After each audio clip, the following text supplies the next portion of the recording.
The Rose Garden Husband. Chapter 1. The library teacher lifted her eyes from a half-made catalog card, eyed the relentlessly slow clock, and checked a long wriggle of purest frankest weariness. Then she gave a furtive glance around to see if the children had noticed she was off guard, for if they had she knew the whole crowd might take more liberties than they ought to, and have to be spoken to by the janitor. He could do a great deal with them, because he understood their attitude to life, but that wasn't good for the library teacher's record. It was 4 o'clock of a stickily wet Saturday. As long as it is anything from Monday to Friday, the average library attendant goes around thanking her stars she isn't a school teacher. But the last day of the week, when the rest of the world is having its relaxing Saturday off, and coming to gloat over you as it acquires its Sunday reading bestseller, if you work in a library you begin just at noon to wish devoutly that you'd taken up scrubbing by the day, or hack driving, or porch climbing, or anything on earth that gave you a weekly half holiday.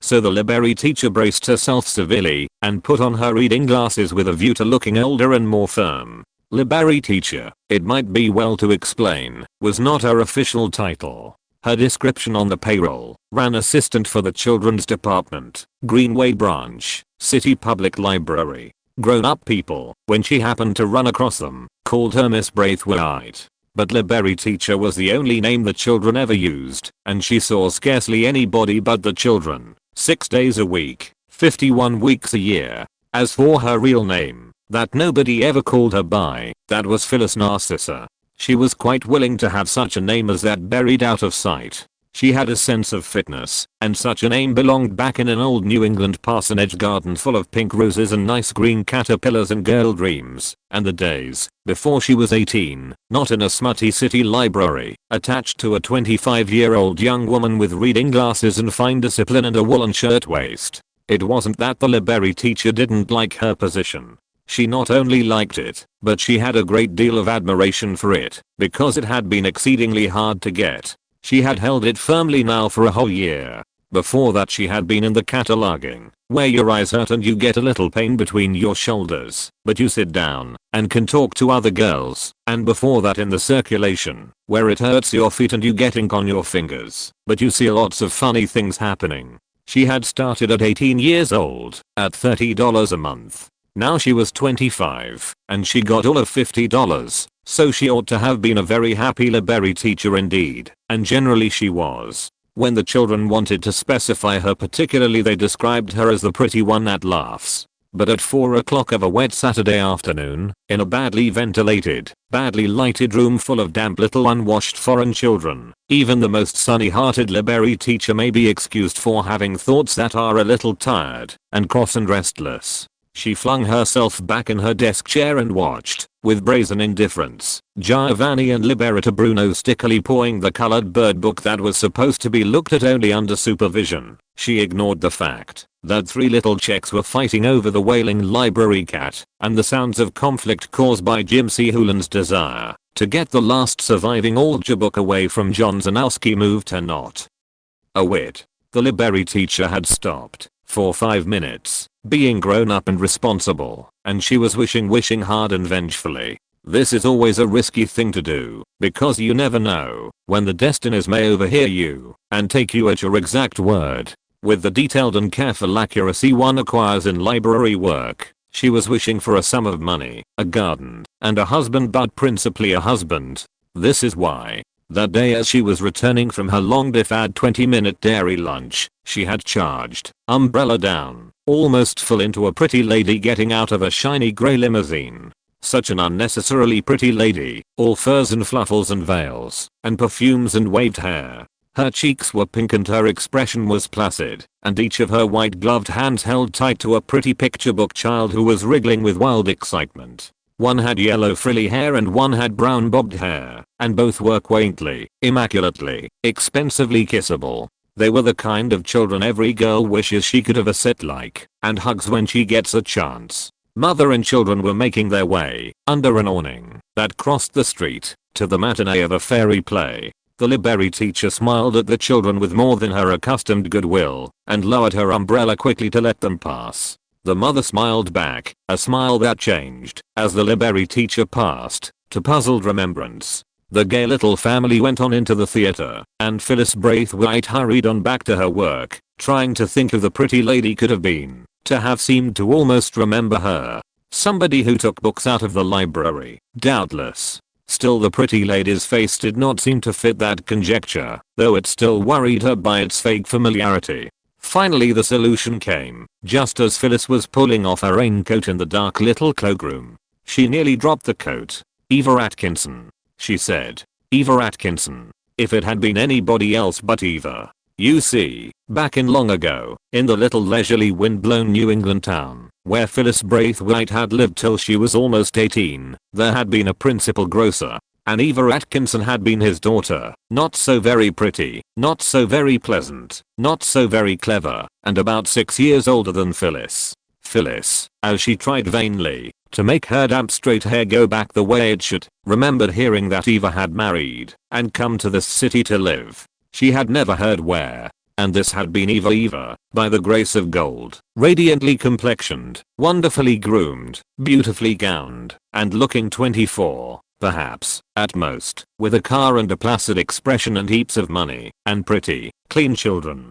The library teacher, severely work-garbed and weather-draggled, jerked herself away from the small greenish cloakroom mirror that was unkind to you at your best. She dashed down to the basement, harried by her usual panic-stricken 20 minutes late feeling. She had only taken one glance at herself in the wiggly mirror, but that one had been enough for her peace of mind, supposing her to have had any left before.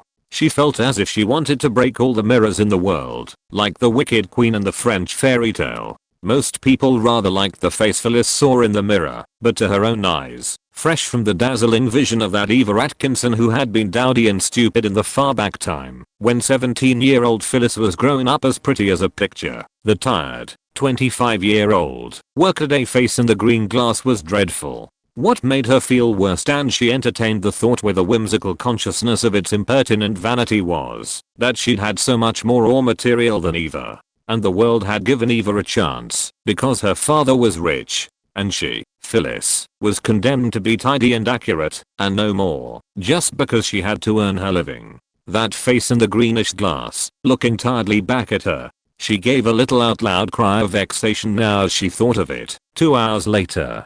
I must have looked to Eva like a battered bisque doll. No wonder she couldn't place me, she muttered crossly. And it must be worse, and more of it now, because in the interval between 2 and 4 there had been many little sticky fingers pulling at her sleeves and skirt, and you just have to cuddle the little library children, even when they are not extra clean. And when Vera Aronson burst into heartbroken tears on the library teacher's blue woolen shoulder, because her pet fairy book was missing, she had caught several strands of the teacher's yellow hair in her anguish, much to the hair's detriment. It was straight heavy hair, and it would have been of a dense and fluffy honey color, only that it was tarnished for lack of the constant sunnings and brushings which blonde hair must have to stay its best self. And her skin too, that should have been a living rose and cream, was dulled by exposure to all weathers, and lack of time to pet it with creams and powders, perhaps a little too, by the very stupid things to eat one gets at a dairy luncheon boarding house. Some of the assistants did interesting cooking over the library gas range, but the library teacher couldn't do that, because she hadn't time. She went on defiantly thinking about her looks. It isn't a noble-minded thing to do, but when you might be so very pretty, if you only had a little time to be it. And yes, I might, said Phyllis to her shocked self defiantly. Yes, the shape of her face was alright still. Hard work and scant attention couldn't spoil its pretty oval. But her eyes, well, you can't keep your eyes as blue and luminous and childlike as they were back in the New England country, when you have been using them hard 4 years in a bad light. And oh, they had been such nice eyes, when she was just Phyllis Narcissa at home, so long and blue and wondering. And now the cataloguing had heavied the lids, and etched a line between her straight brown brows. They weren't decorative eyes now, and they filled with indignant self-sympathy. The library teacher laughed at herself a little here. The idea of eyes that cried about themselves was funny, somehow. Direct from producer to consumer. She quoted half aloud, and wiped each eye conscientiously by itself. Teacher. I want a library called Bride of Lemon Hill, demanded a small citizen just here. The school teacher. She says I must to have it. Phyllis thought hard. but she had to search the pinned up list of required reading for schools for 3 solid minutes before she bestowed the Bride of Lammermoor on a 13-year-old daughter of Hungary. "This is it, isn't it, honey?" she asked with the flashing smile for which her children, among other things, adored her. "Yes, ma'am, thank you, teacher," said the 13-year-old gratefully, and went off to a corner, where she sat till closing time entranced over her own happy choice, The Adventures of Peter Rabbit, with colored pictures dotting it satisfactorily. The library teacher knew that it was her duty to go over and hypnotize a child into reading something which would lead more directly to Browning and Strindberg, but she didn't. Poor little wop, she thought unacademically. Let her be happy in her own way. And the library teacher herself went on being unhappy in her own way. "I'm just a battered bisque doll," she repeated to herself bitterly. But she was wrong. One is apt to exaggerate things on a workaday Saturday afternoon. She looked more like a pretty bisque figurine, slim and clear-cut, and a little neglected, perhaps, by its owners, and dressed in working clothes instead of the pretty draperies it should have had, but needing only a touch or so, a little dusting, so to speak, to be as good as ever. "Even ever was as pretty as I was," her rebellious thoughts went on. "You think things, you know, that you'd never say aloud. I'm sick of elevating the public. I'm sick of working hard 51 weeks out of 52 for board and lodging and car fare and shirtwaists and the occasional society of a few girls who don't get any more out of life than I do. I'm sick of libraries and of being efficient. I want to be a real girl. Oh, I wish I had a lot of money and a rose garden and a husband." The library teacher was aghast at herself. She hadn't meant to wish such a very unmaidenly thing so hard. She jumped up and dashed across the room and began frantically to shelf-read books, explaining meanwhile with most violent emphasis to the listening destinies,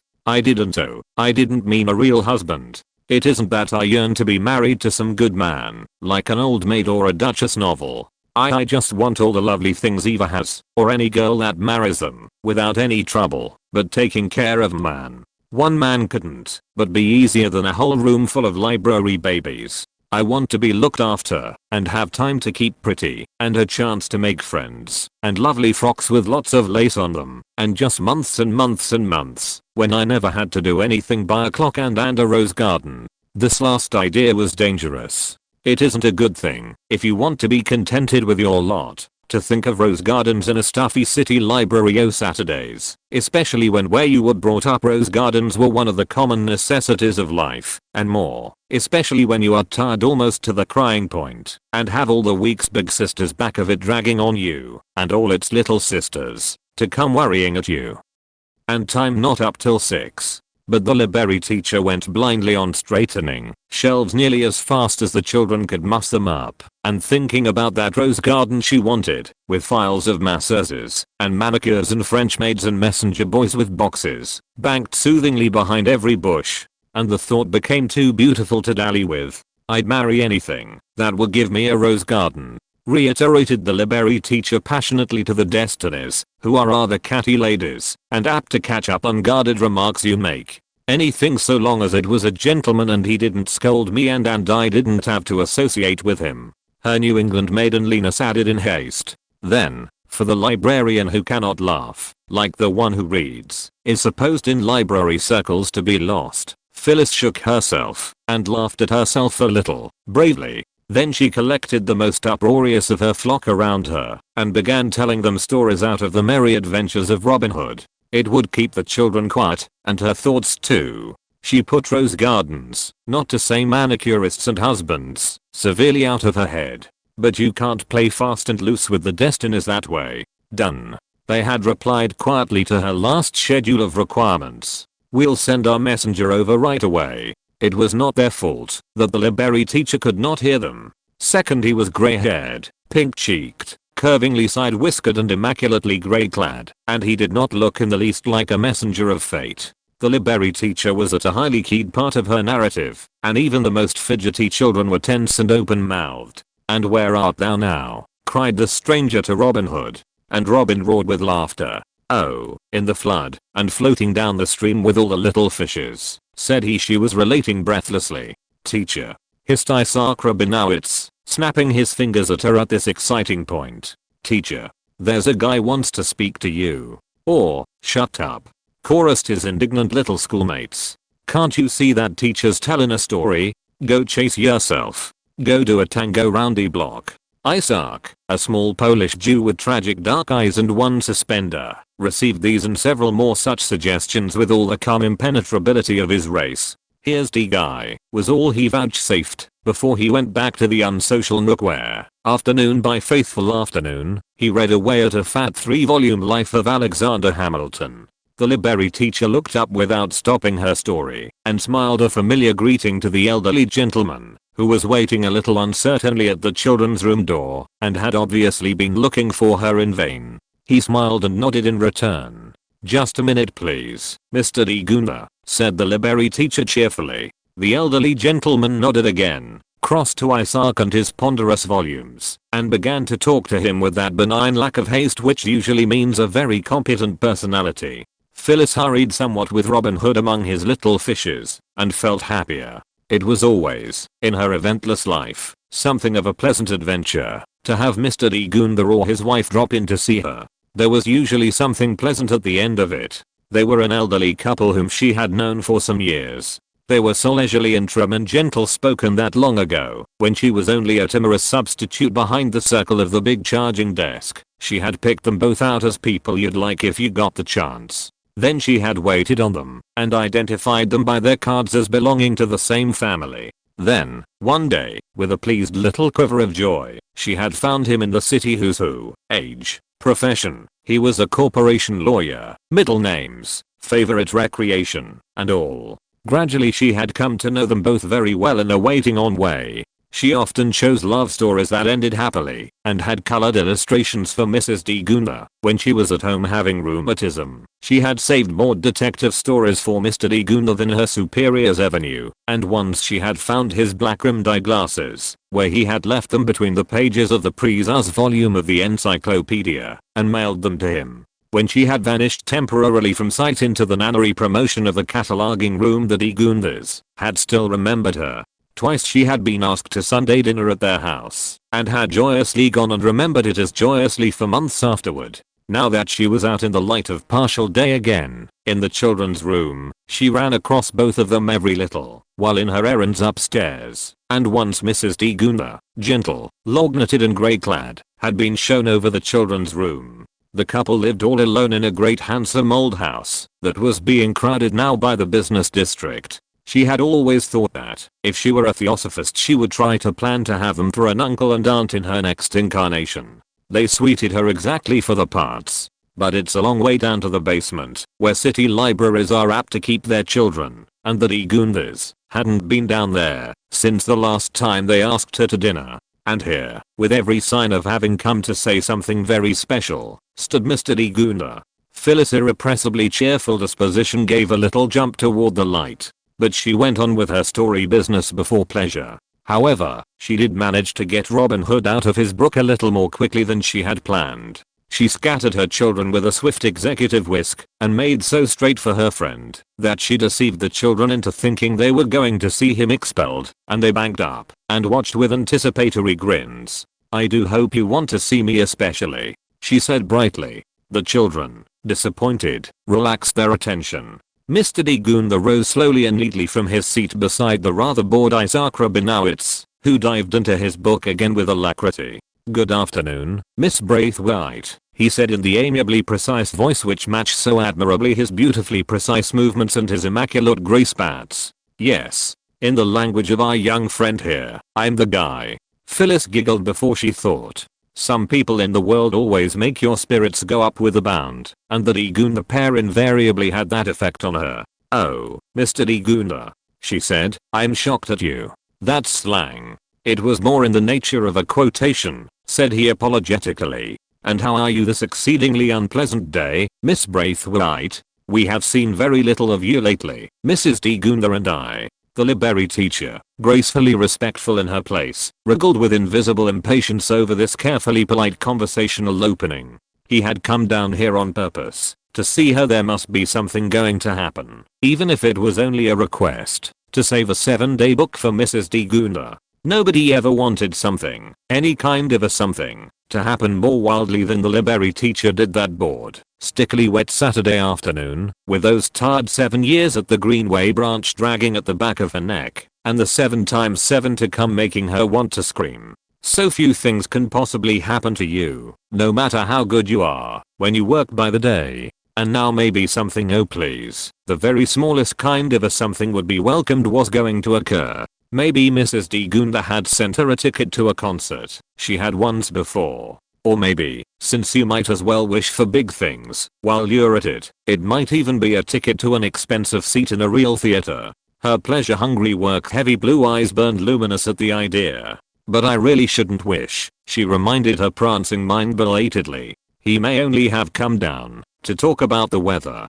It mayn't any of it be true. So she stood up straight and gravely and answered very courteously, and holding tightly all the amiable roundabout remarks the old gentleman was shoving forward like pawns on a chessboard before the real game begins. She answered with the same trained cheerfulness she could give her library children when her head and her disposition ached worst, and even warmed to a vicious enthusiasm over the state of the streets and the wetness of the damp weather. He knows lots of real things to say, she complained to herself. Why doesn't he say them, instead of talking editorials? I suppose this is his bedside. No, lawyers don't have bedside manners. Well, his barside manner, then. It is difficult to think and listen at the same time. By this time she had missed a beautiful long paragraph about the street cleaning department, and something else, apparently. For her friend was holding out to her a note addressed to her flowingly in his wife's English hand, and was saying, which she has asked me to deliver. I trust you have no imperative engagement for tomorrow night.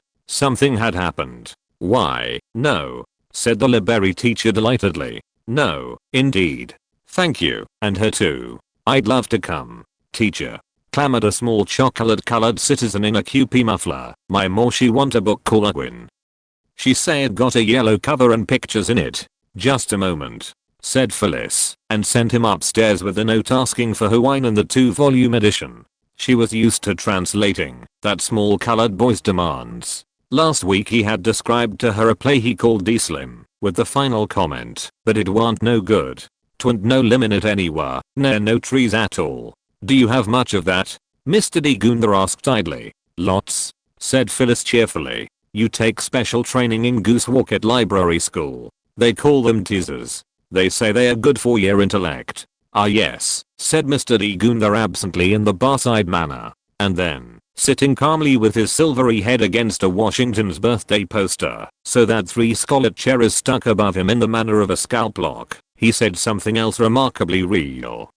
We have a little matter of business to discuss with you tomorrow night, my dear. An offer, I may say, of a different line of work. And I want you to satisfy yourself thoroughly, my dear child, of my reputableness. Mr. Johnston, the chief of the city library, whose office I believe to be in this branch, is one of my oldest friends. I am, I think I may say, well known as a lawyer in this my native city. I should be glad to have you satisfy yourself personally on these points, because could it be that the eminently poised Mr. D. Gunda was embarrassed? Because the line of work which I wish, or rather my wife wishes, to lay before you is a very different line of work, ended the old gentleman inconclusively. There was no mistake about it this time, he was embarrassed. Oh, Mr. D. Gunda, cried Phyllis before she thought, out of the fullness of her heart, catching his arm in her eagerness. Oh, Mr. D. Gunda, could the very different line of work ever have a rose garden attached to it anywhere?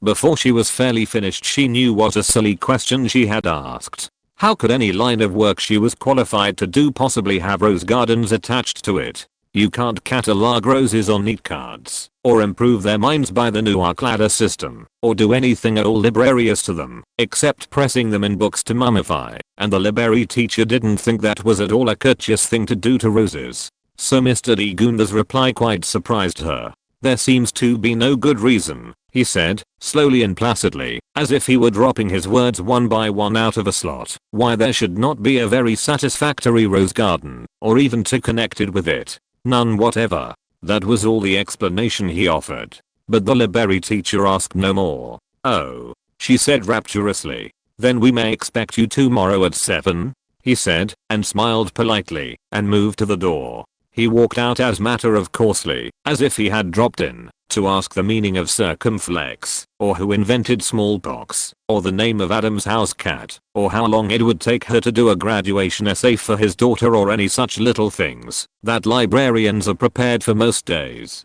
And instead his neat grey elderly back seemed to deny it. He had left with her, the library teacher, her dusty, tousled shop when Phyllis Braithwaite, an invitation to consider a line of work which was so mysteriously different that she had to look up the spotless Digunda reputation before she came. One loses track of time, staring at a red George Washington poster and wondering about a future with a sudden different line in it. It was 10 minutes past putting out children time. She stared aghast at the ruthless clock, then created 2 monitors for putting out at one royal sweep. She managed the nightly eviction with such gay expedition that it almost felt like 10 minutes ago when the place, except for the pride-swollen monitors, was cleared. While these officers watched the commonalty clumping reluctantly upstairs toward the umbrella rack, the library teacher paced sedately around the shelves, giving the books that routine straightening they must have before 7 struck and the horde rushed in again. It was really her relieving officer's work, but the library teacher felt that her mind needed straightening too, and this always seemed to do it.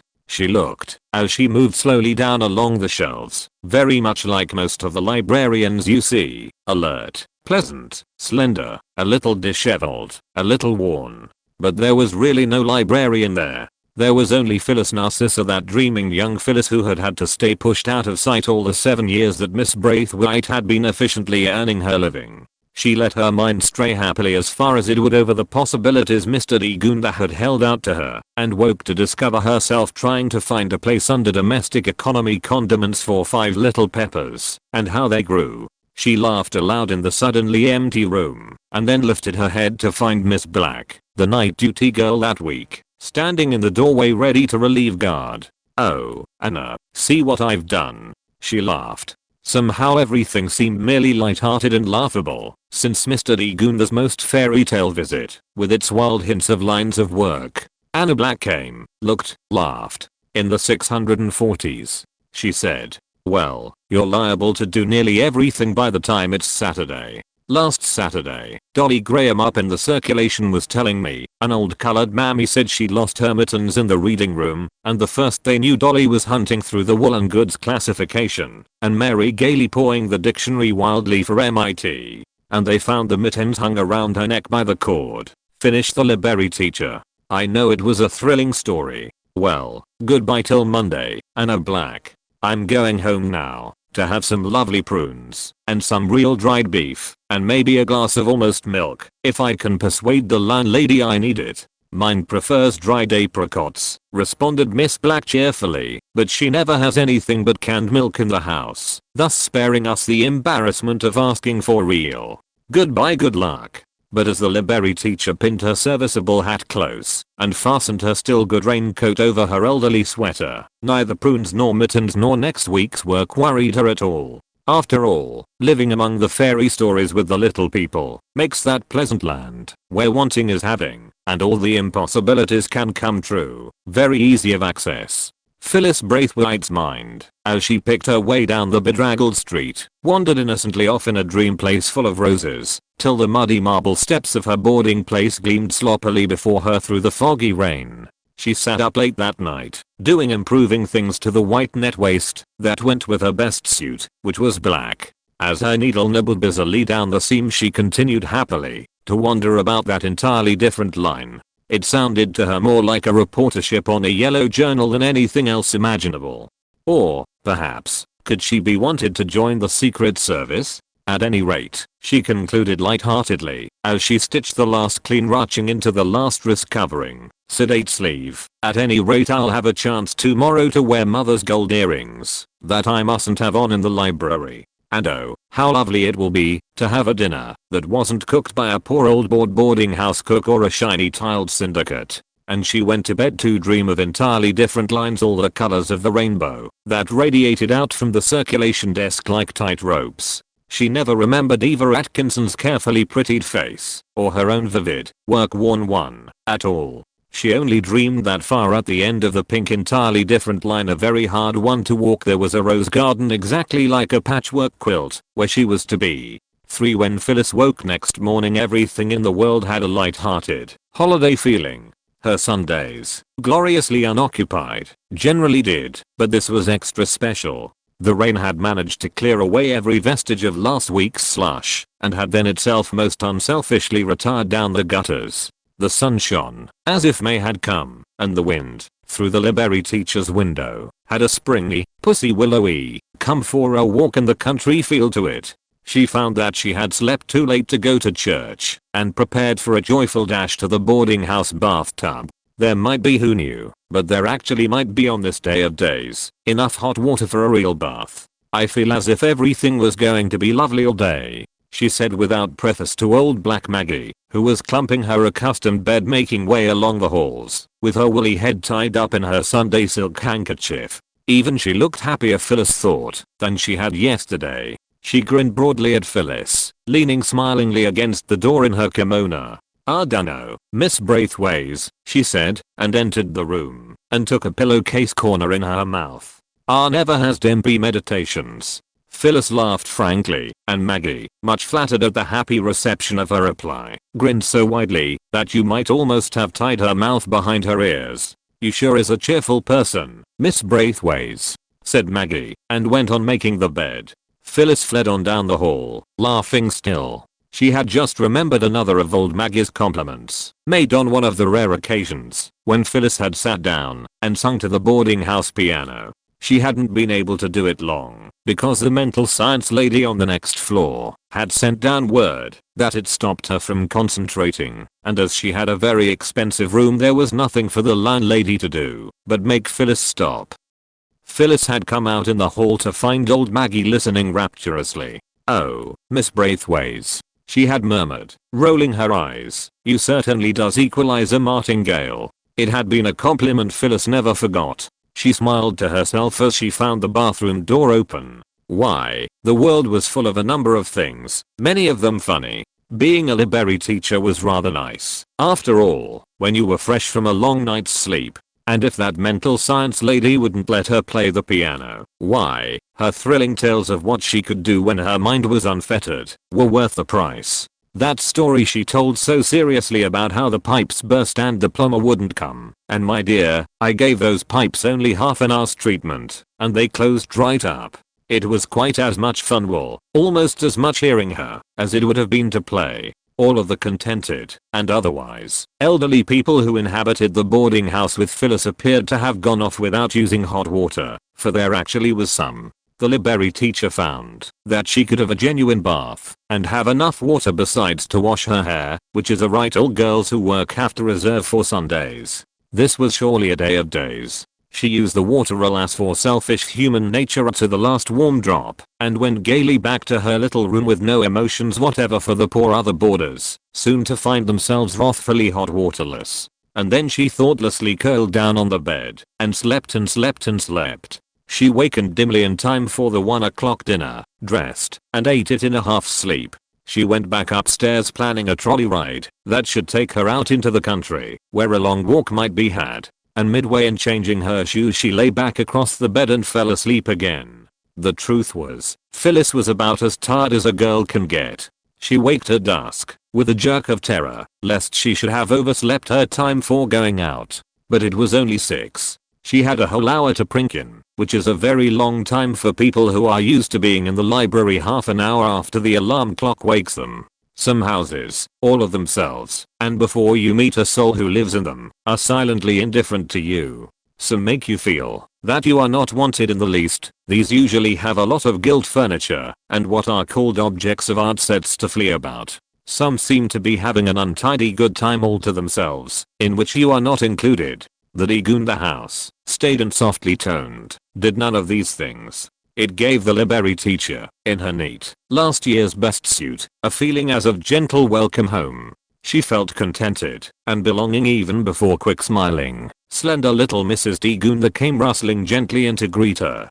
Then followed Mr. Digunda, pleasant and unperturbed as usual, and after him an agreeable, back-arching grey cat, who had copied his master's walk as exactly as it can be done with 4 feet. All 4 sat amiably about the room, and held precise and pleasant converse, something like a cheerful essay written in dialogue, about many amusing, intelligent things which didn't especially matter. The library teacher liked it. It was pleasant beyond words to sit nestlingly in a fluffy chair and hear about all the little lightly treated scholarly day before yesterday things her father had used to talk of. She carried on her own small part in the talk blithely enough. She approved of herself and the way she was behaving, which makes very much for comfort. There was only once that she was ashamed of herself and thought about it in bed afterwards and was mortified when her eyes filled with quick tears at a quite dry and unemotional indeed, rather a sarcastic quotation from Horace on the part of Mr. de Guenther. But she smiled when she saw that they noticed her. That's the first time I've heard a Latin quotation since I came away from home, she found herself saying quite simply in explanation, and father quoted Horace so much every day that I felt as if an old friend had walked in. But her hosts didn't seem to mind. Mr. de Guenther in his careful evening clothes looked swiftly across at Mrs. de Guenther in her grey silk and cameo, and they both nodded little satisfied nods, as if she had spoken in a way that they were glad to hear. And then dinner was served, a dinner as different she didn't want to remember in its presence the dinners it differed from, they might have clouded the moment. She merely ate it with a shameless inward joy. It ended, still to a pleasant effortless accompaniment of talk about books and music and pictures that Phyllis was interested in, and had found nobody to share her interest with for so long. She felt happily running though everything the general, easy taking for granted of all the old gentle inflexible standards of breeding that she had nearly forgotten, down in the heart of the city among her obstreperous affectionate little foreigners. They had coffee in the long old-fashioned salon parlor, and then Mr. de Guenther straightened himself, and Mrs. de Guenther folded her veined, ringed old white hands, and Phyllis prepared thrilledly to listen. Surely now she would hear about that different line of work. There was nothing, at first, about work of any sort. They merely began to tell her alternately about some clients of theirs, a Mrs. Harrington and her son, rather interesting people, from what Phyllis could make out. She wondered if she was going to hear that they needed a librarian. This lady, my client, Mrs. Harrington, continued her host gravely, is the one for whom I may ask you to consider doing some work. I say may, but it is a practical certainty. She is absolutely alone, my dear Miss Braithwaite, except for her son. I'm afraid I must ask you to listen to a long story about them. It was coming. Oh, but I want to hear, said Phyllis, with that quick, affectionate sympathy of hers that was so winning, leaning forward and watching them with the lighted look in her blue eyes. It all seemed to her tired, alert mind like some story she might have read to her children, an Arabian Nights narrative which might begin, and the master of the house, ascribing praise unto Allah, repeated the following tale. There have always been just the two of them, mother and son, said the master of the house. And Alan has always been a very great deal to his mother. Poor Angela, murmured his wife. They are old friends of ours, her husband explained. My wife and Mrs. Harrington were schoolmates. Well, Alan, the boy, grew up, dowered with everything a mother could possibly desire for her son, personally and otherwise. He was handsome and intelligent, with much charm of manner. I know now what people mean by talking like a book, thought Phyllis irreverently. And I don't believe any one man could be all that. There was practically nothing, Mr. de Guenther went on, which the poor lad had not. That was one trouble, I imagine. If he had not been highly intelligent he would not have studied so hard. If he had not been strong and active he might not have taken up athletic sports so wholeheartedly. And when I add that Alan possessed charm, money and social status you may see that what he did would have broken down most young fellows. In short, he kept studies, sports and social affairs all going at high pressure during his 4 years of college. But he was young and strong, and might not have felt so much ill effects from all that, though his doctors said afterwards that he was nearly at the breaking point when he graduated.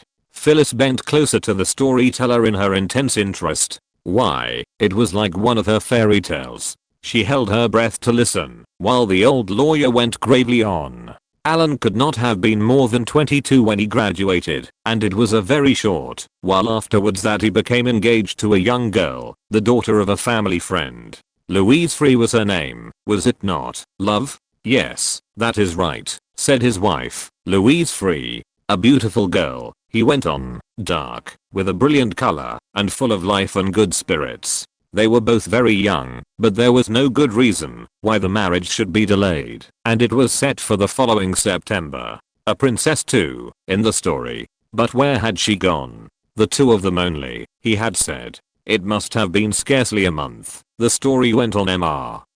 Mr. Gunther was telling it, as if he were stating a case nearly a month before the date set for the wedding, when the lovers went for a long automobile ride across a range of mountains near a country place where they were both staying. They were alone in the machine. Alan, of course, was driving, doubtless with a certain degree of impetuosity, as he did most things. They were on an unfrequented part of the road, said Mr. Gunther, lowering his voice, when there occurred an unforeseen wreckage in the car's machinery. The car was thrown over and badly splintered. Both young people were pinned under it. So far as he knew at the time, Alan was not injured, nor was he in any pain, but he was held in absolute inability to move by the car above him. Miss Free, on the contrary, was badly hurt and in suffering. She died in about 3 hours, a little before relief came to them. Phyllis clutched the arms of her chair, thrilled and wide-eyed. She could imagine all the horror of the happening through the old lawyer's precise and unemotional story. The boy lover, pinioned, helpless, condemned to watch his sweetheart dying by inches, and unable to help her by so much as lifting a hand. Could anything be more awful not only to endure, but to remember? And yet, she thought whimsically, it mightn't be so bad to have one real tragedy to remember, if you haven't anything else. All I'll have to remember, when I'm old, will be bad little children and good little children, and books and boarding houses, and the recollection that people said I was a very worthy young woman once. But she threw off the thought. It's just as well not to think of old age when all the idea brings up is a vision of a nice, clean old lady's home. But you said he was an invalid? She said aloud. Yes, I regret to say, answered Mr. Gunther. You see, it was found that the shock to the nerves, acting on an already overkeyed mind and body, together with some spinal blow concerning which the doctors are still in doubt, had affected Alan's powers of locomotion. Mr. Gunther certainly did like long words. He has been unable to walk since. And, which is sadder, his state of mind and body has become steadily worse. He can scarcely move at all now, and his mental attitude can only be described as painfully morbid. Yes, I may say very painfully morbid. Sometimes he does not speak at all for days together, even to his mother, or his attendant. Oh, poor boy, said Phyllis. How long has he been this way? 7 years this fall, the answer came consideringly. Is it not, love? Yes, said his wife, 7 years. Oh, said the library teacher, with a quick catch of sympathy at her heart. Just as long as she had been working for her living in the big dusty library. Supposing she'd had to live all that time in such suffering as this poor Alan had endured, and his mother had had to witness. She felt suddenly, as if the grimy restless children's room, with its clatter of turbulent little outland voices, were a safe, sunny paradise in comparison. Mr. Gunther did not speak. He visibly braced himself, and was visibly ill at ease. I have told most of the story, Isabel, love, said he at last. Would you not prefer to tell the rest? It is at your instance that I have undertaken this commission for Mrs. Harrington, you will remember. It struck Phyllis that he didn't think it was quite a dignified commission, at that. Very well, my dear, said his wife, and took up the tale in her swift, soft voice. You can fancy, my dear Miss Braithwaite, how intensely his mother has felt about it. Indeed, yes, said Phyllis pitifully. Her whole life, since the accident, has been one long devotion to her son. I don't think a half hour ever passes that she does not see him. But in spite of this constant care, as my husband has told you, he grows steadily worse. And poor Angela has finally broken under the strain. She was never strong. She is dying now. They give her maybe 2 months more. Her one anxiety, of course, is for poor Alan's welfare. You can imagine how you would feel if you had to leave an entirely helpless son or brother to the mercies of hired attendants, however faithful. And they have no relatives. They are the last of the family. The listening girl began to see. She was going to be asked to act as nurse, perhaps attendant and guardian, to this morbid invalid with the injured mind and body. No, said Mrs. Gunther gravely. No, said Mrs. Gunther gravely. You would not. You would have to be his wife, but how would I be any better for him than a regular trained nurse? She wondered. And they said he had an attendant. She looked questioningly at the pair. Where does my part come in? She asked with a certain sweet directness which was sometimes hers. Wouldn't I be a hireling too if I had anything to do with it? No, said Mrs. D. Gunda gravely. You would not. You would have to be his wife. Fourth, the library teacher, in her sober best suit, sat down in her entirely commonplace chair in the quiet old parlor and looked unbelievingly at the sedate elderly couple who had made her this wild proposition. She caught her breath, but catching her breath did not seem to affect anything that had been said. Mr. D. Gunda took up the explanation again, a little deprecatingly, she thought. You see now why I requested you to investigate our reputability? He said. Such a proposition as this, especially to a young lady who has no parent or guardian, requires a considerable guarantee of good faith and honesty of motive. Will you please tell me more about it? She asked quietly. She did not feel now as if it were anything which had especially to do with her. It seemed more like an interesting story she was unraveling sentence by sentence. The long, softly lighted old room, with its Stuarts and Sullys, and its gracious grey-haired host and hostess, seemed only a picturesque part of it. Her hostess caught up the tale again. Angela has been nearly distracted, she said. And the idea has come to her that, if she could find some conscientious woman, a lady, and a person to whom what she could offer would be a consideration, who would take charge of poor Alan, that she could die in peace. But why did you think of asking me? The girl asked breathlessly. And why does she want me married to him? And how could you, or she be sure, that I would not be as much of a hireling as any nurse she may have now? Mrs. D. Gunda answered the last two questions together. Mrs. Harrington's idea is, and I think rightly, that a conscientious woman would feel the marriage tie, however nominal, a bond that would obligate her to a certain duty toward her husband. As to why we selected you, my dear, my husband and I have had an interest in you for some years, as you know. We have spoken of you as a girl whom we should like for a relative. Why, isn't that strange? Cried Phyllis, dimpling. That's just what I've thought about you. Mrs. D. Gunda flushed, with a delicate old shyness.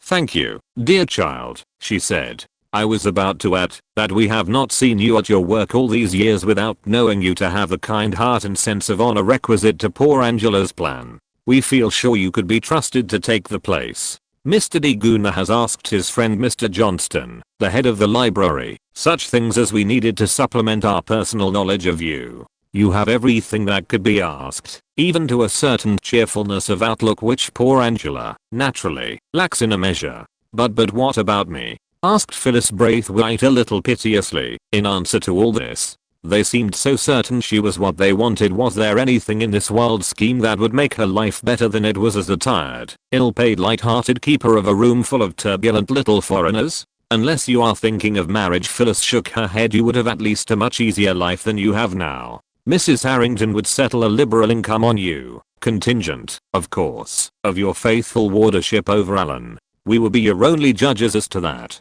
You would have a couple or more months of absolute freedom every year, control of much of your own time, ample leisure to enjoy it. You would give only your chances of actual marriage for perhaps 5 years, for poor Alan cannot live longer than that at his present state of retrogression, and some part of every day to seeing that Alan was not neglected. If you bestow on him half of the interest and effort I have known of your giving any one of a dozen little immigrant boys, his mother has nothing to fear for him. Mr. D. Gunda stopped with a grave little bow, and he and his wife waited for the reply. The library teacher sat silent, her eyes on her slim hands, that were roughened and reddened by constant hurried washings, to get off the dirt of the library books. It was true, a good deal of it, anyhow. And one thing they had not said was true also. Her sunniness and accuracy and strength, her stock in trade, were wearing thin under the pressure of too long hours and too hard work and too few personal interests. Her youth was worn down. And marriage?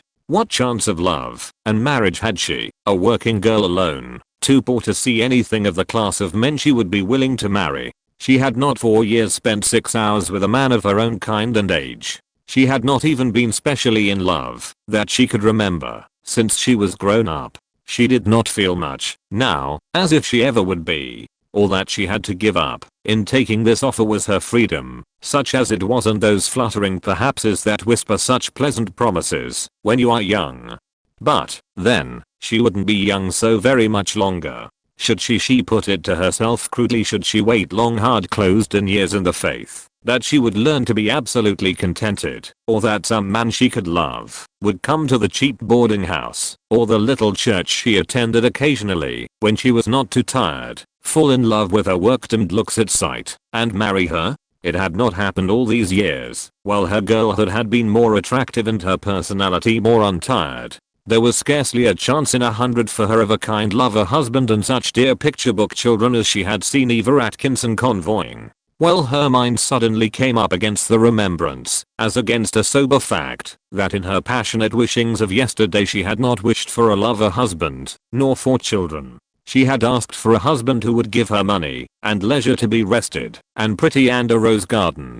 And here, apparently, was her wish uncannily fulfilled. Well, what are you going to do about it? Inquired the Destiners with their traditional indifference. We can't wait all night. She lifted her head and cast an almost frightened look at the de Goonthers, waiting courteously for her decision. In reply to the look, Mr. de Goonther began giving her details about the money, and the leisure time, and the business terms of the contract generally. She listened attentively. All that for a little guardianship, a little kindness, and the giving up of a little piece of life nobody wanted, and a few little hopes and dreams. Phyllis laughed, as she always did when there were big black problems to be solved. After all, it's fairly usual, she said. I heard last week of a woman who left money along with her pet dog, very much the same way. Did you? Did you, dear? Asked Mrs. de Goonther, beaming. Then you think you will do it? The library teacher rose and squared her straight young shoulders under the worn net waist. If Mrs. Harrington thinks I'll do for the situation, she said gallantly and laughed again. It feels partly like going into a nunnery and partly like going into a fairy story, she said to herself that night as she wound her alarm. But I wonder if anybody's remembered to ask the consent of the groom. He looked like a young crusader on a tomb. That was Phyllis's first impression of Alan Harrington. He talked and acted, if a moveless man can be said to act, like a bored, spoiled small boy. That was her second. Mrs. Harrington, fragile, flushed, breathlessly intense in her wheelchair, had yet a certain resemblance in voice and gesture to Mrs. de Goonther, a resemblance which puzzled Phyllis till she placed it as the mark of that far-off ladies' school they had attended together. There was also a graceful, mincing white wolfhound which, contrary to the accepted notion of invalids' faithful hounds, didn't seem to care for his master's dock and sick room at all, but followed the one sunny spot in Mrs. Harrington's room with a wistful persistence.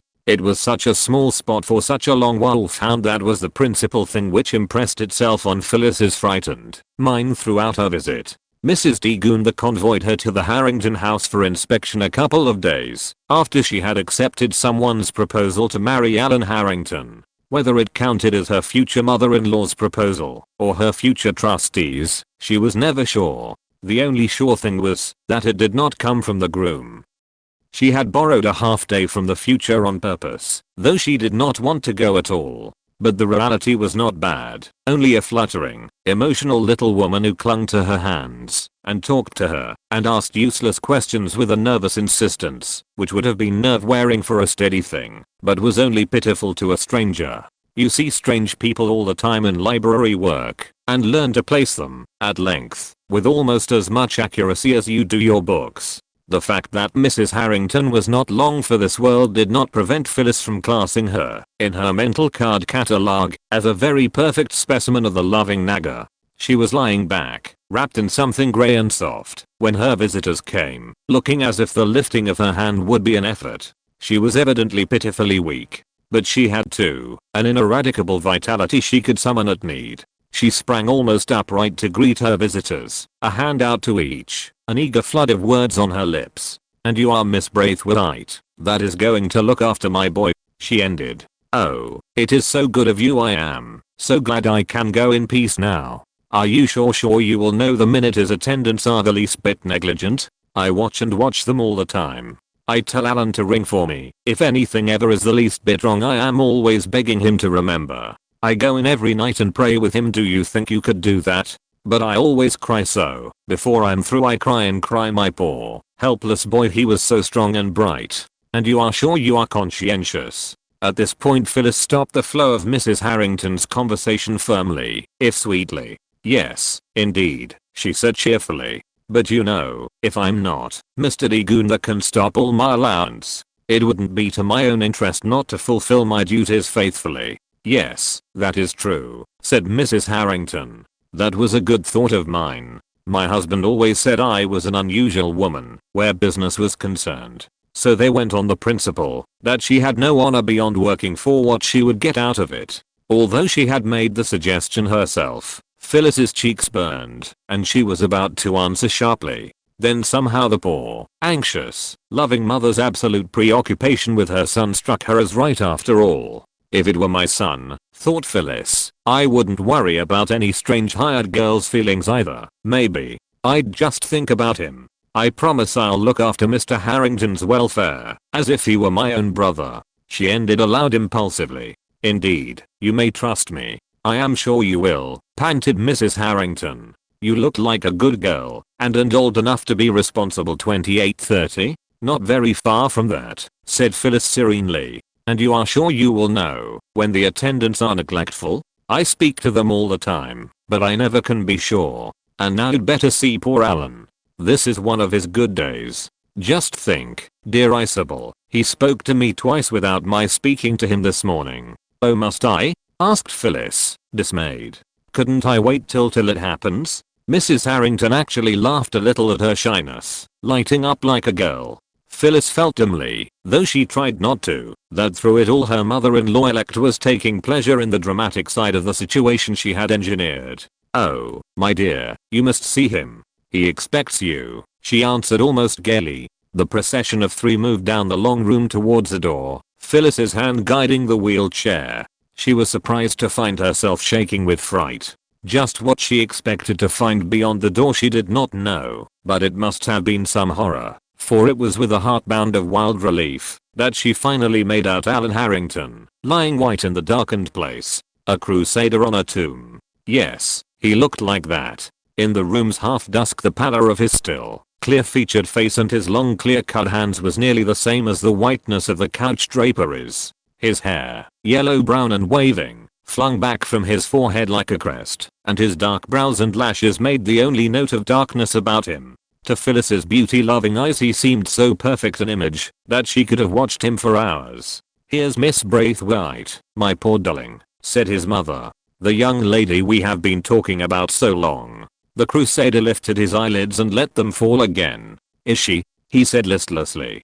"Don't you want to talk to her, darling boy?" his mother persisted, half out of breath, but still full of that unrebuffable, loving energy and insistence which she would probably keep to the last minute of her life. "No," said the crusader, still in those empty listless tones. "I'd rather not talk. I'm tired." His mother seemed not at all put out. "Of course, darling," she said, kissing him. She sat by him still, however, and poured out sentence after sentence of question, insistence, imploration, and pity, eliciting no answer at all. Phyllis wondered how it would feel to have to lie still and have that done to you for a term of years. The result of her wonderment was a decision to forgive her unenthusiastic future bridegroom for what she had at first been ready to slap him. Presently Mrs. Harrington's breath flagged, and the three women went away, back to the room they had been in before. Phyllis sat and let herself be talked to for a little longer. Then she rose impulsively.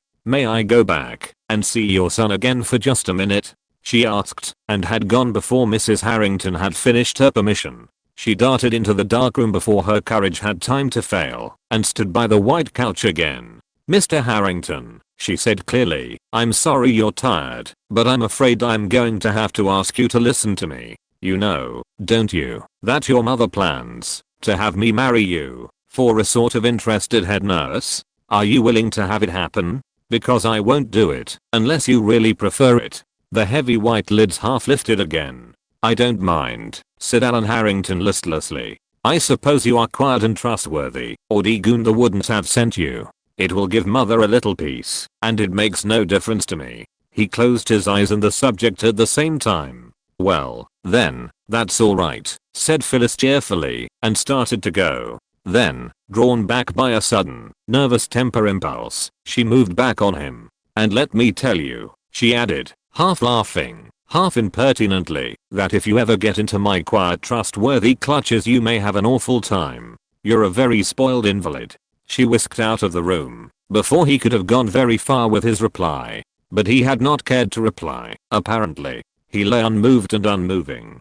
Phyllis discovered, poising breathless on the threshold, that somehow she had seen his eyes. They had been a little like the wolfhound's, a sort of wistful gold brown. For some reason she found that Alan Harrington's attitude of absolute detachment made the whole affair seem much easier for her. And when Mrs. Harrington slipped a solitaire diamond into her hand as she went, instead of disliking it, she enjoyed its feel on her finger, and the flash of it in the light. She thanked Mrs. Harrington for it with real gratitude. But it made her feel more than ever engaged to marry her mother-in-law. She walked home rather silently with Mrs. de Gunder. Only at the foot of the de Gunder steps, she made one absent remark. "He must have been delightful," she said, "when he was alive." 6th, after a week of the old bustling, dusty hard work, the library teacher's visit to the de Gunders and the subsequent one at the Harringtons, and even her sparkling white ring, seemed part of a queer story she had finished and put back on the shelf. The ring was the most real thing, because it was something of a worry. She didn't dare leave it at home, nor did she want to wear it. She finally sewed it in a chamois bag that she safety pinned under her shirtwaist. Then she dismissed it from her mind also. There is very little time in a library teacher's life for meditation. Only once in a while would come to her the vision of the wistful Harrington wolfhound following his inadequate patch of sunlight, or of the dusky room where Alan Harrington lay inert and white and looking like a wonderful carved statue on a tomb. She began to do a little to her clothes, but not very much, because she had neither time nor money. Mr. de Gunder had wanted her to take some money in advance, but she had refused. She did not want it till she had earned it, and, anyway, it would have made the whole thing so real, she knew, that she would have backed out. "And it isn't as if I were going to a lover," she defended herself to Mrs. de Gunder with a little wistful smile. "Nobody will know what I have on, any more than they do now." Mrs. de Gunder gave a scandalized little cry. Her attitude was determinedly that it was just an ordinary marriage, as good an excuse for sentiment and pretty frocks as any other. "My dear child," she replied firmly, "you are going to have one pretty frock and one really good street suit now, or I will know why. The rest you may get yourself after the wedding, but you must obey me in this." "Nonsense, you can get a half day, as you call it, perfectly well. What's Albert in politics for, if he can't get favors for his friends?" And, in effect, it proved that Albert was in politics to some purpose. For orders came up from the head's office within 20 minutes after Mrs. de Gunder had used the telephone on her husband that Miss Braithwaite was to have a half day immediately, as far as she could make out, in order to transact city affairs. She felt as if the angels had told her she could have the last fortnight over again, as a favor, or something of the sort. A half day out of turn was something nobody had ever heard of. She was even too surprised to object to the frock part of the situation. She tried to stand out a little longer, but it's a very stoical young woman who can refuse to have pretty clothes bought for her, and the end of it was a seat in a salon, which she had always considered so expensive that you scarcely ought to look in the window. "Had it better be a black suit?" asked Mrs. de Gunder doubtfully, as the tall lady in floppy charmeuse hovered haughtily about them, expecting orders. "It seems horrible to buy mourning when dear Angela is not yet passed away, but it would only be showing proper respect, and I remember my own dear mother planned all our mourning outfits while she was dying. It was quite a pleasure to her." Phyllis kept her face straight and slipped one persuasive hand through her friend's arm. "I don't believe I could buy mourning, dear," she said. "And oh, if you knew how long I'd wanted a really blue suit. Only, it would have been too vivid to wear. Well, I always knew that because you can only afford one every other year." And Phyllis rather diffidently voiced a thought which had been in the back of her mind for a long time. "If I'm going to be much around Mr. Harrington, don't you think cheerful clothes would be best? Everything in that house seems somber enough now."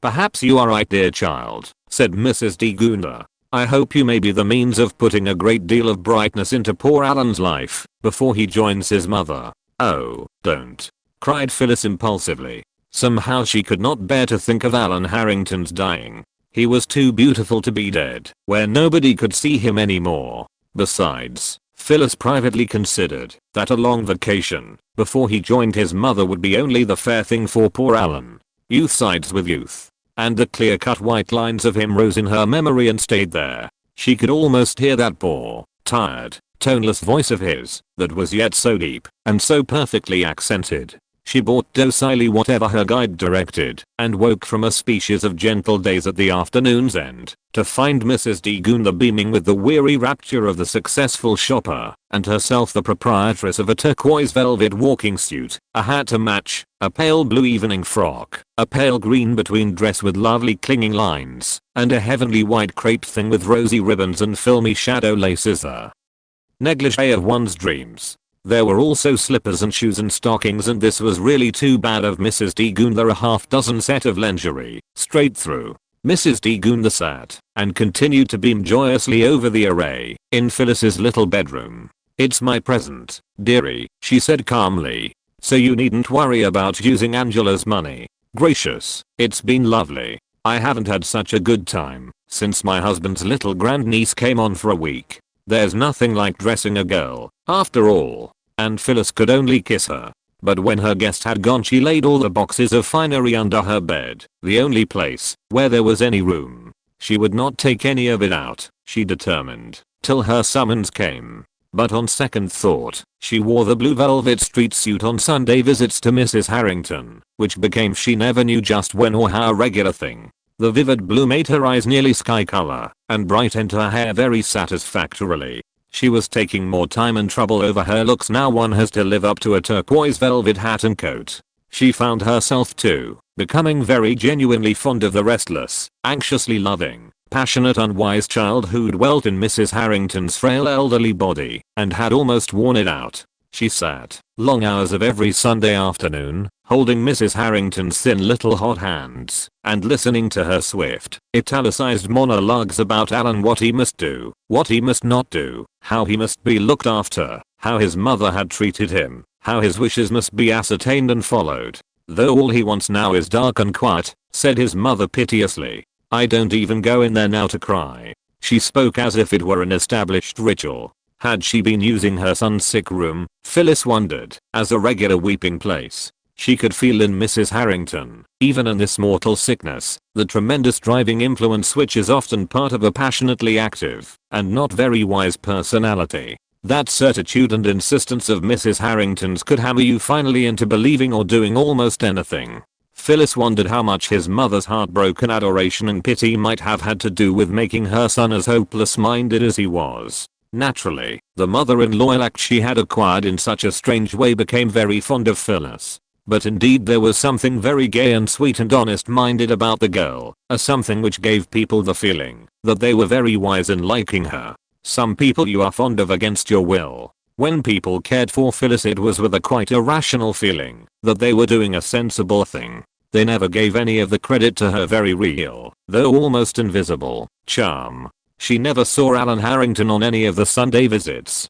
She was sure the servants thought she did, for she knew that everyone in the great, dark old house knew her as the young lady who was to marry Mr. Allen. She believed that she was supposed to be an old family friend, perhaps a distant relative. She did not want to see Alan, but she did want to be as good to his little tensely loving mother as she could and reassure her about Alan's future care. And she succeeded. It was on a Friday about 2 that the summons came.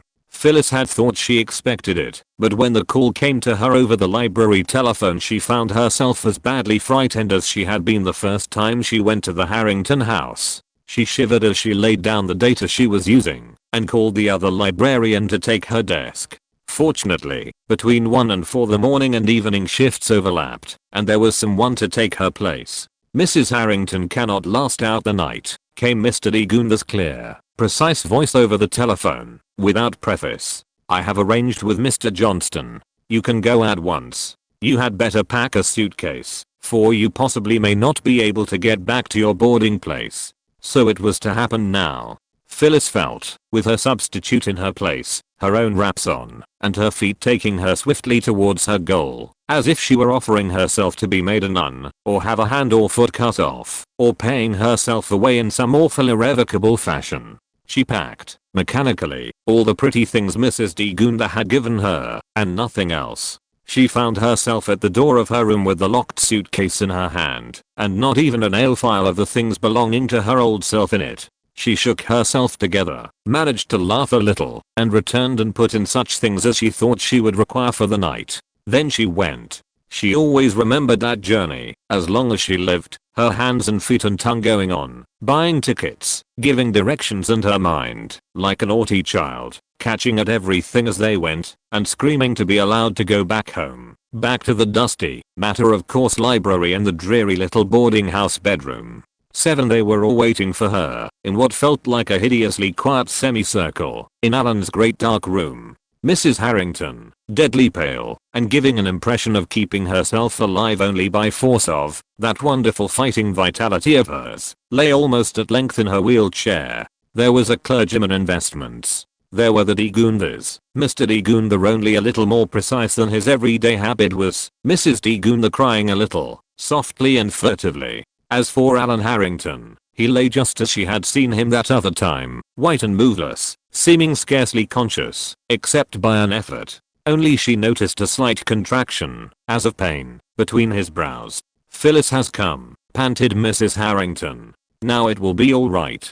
You must marry him quickly. Do you hear, Phyllis? Oh, people never will do what I want them to." Yes, indeed, dear," said Phyllis, taking her hand soothingly. "We are going to attend to it right away. See, everything is ready." It occurred to her that Mrs. Harrington was not half as correct in her playing of the part of a dying woman as she would have seen to it that anyone else was. Also, that things did not seem illegal without the wolfhound. Then she was shocked at herself for such irrelevant thoughts. The thing to do was to keep poor Mrs. Harrington quieted. So she beckoned the clergyman and the de Gundas nearer, and herself sped the marrying of herself to Alan Harrington. When you are being married to a crusader on a tomb, the easiest way is to kneel down by him.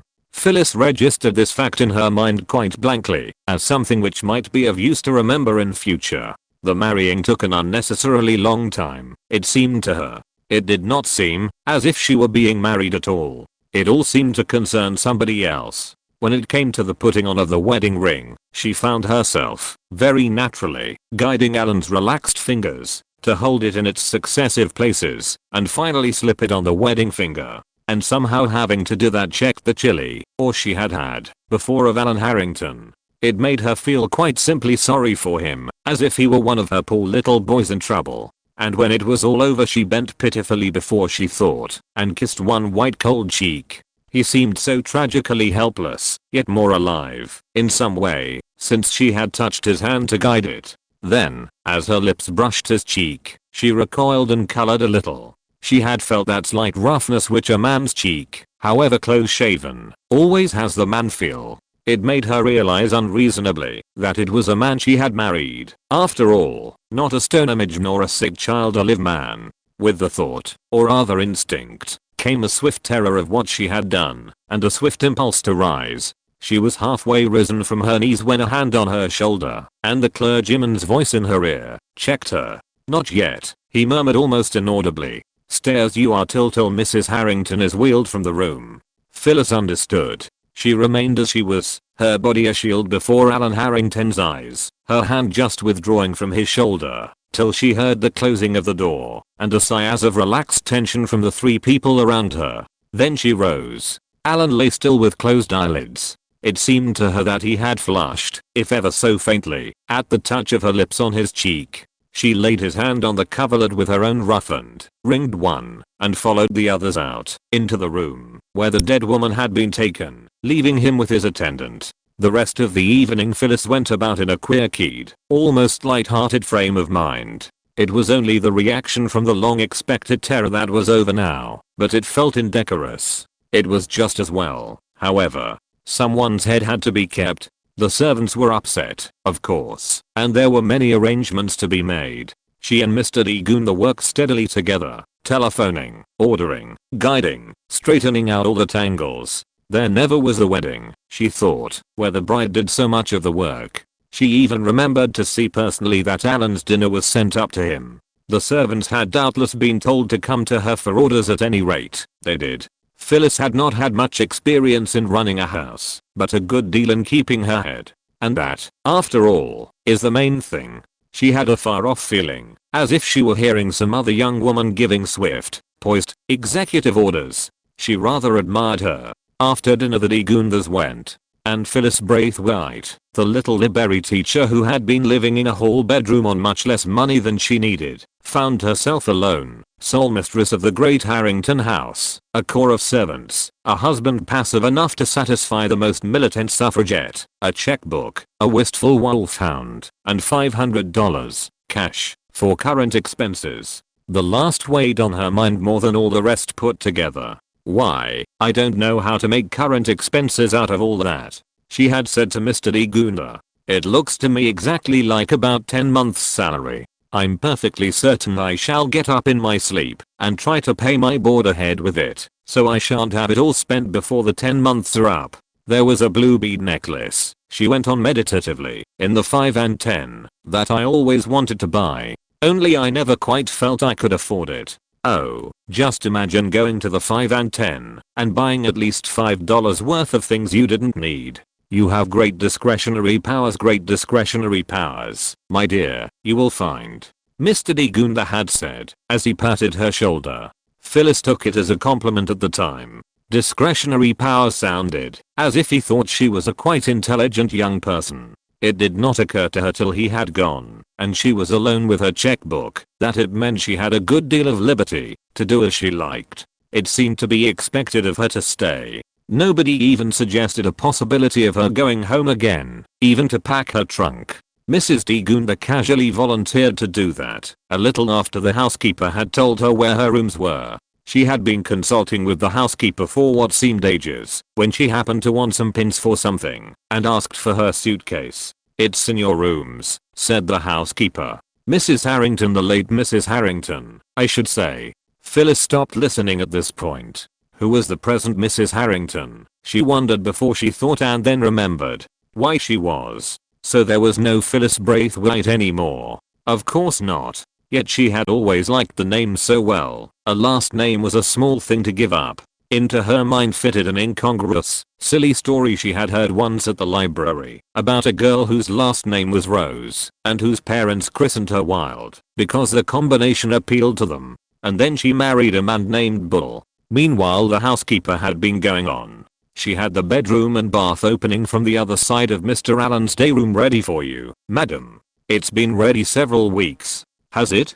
Said Phyllis. It was like Mrs. Harrington, that careful planning of even where she should be put. Is Mr. Harrington in his day room now? For some reason she did not attempt to give herself. She did not want to see him again just now. Besides, it was nearly 11 and time a very tired girl was in bed.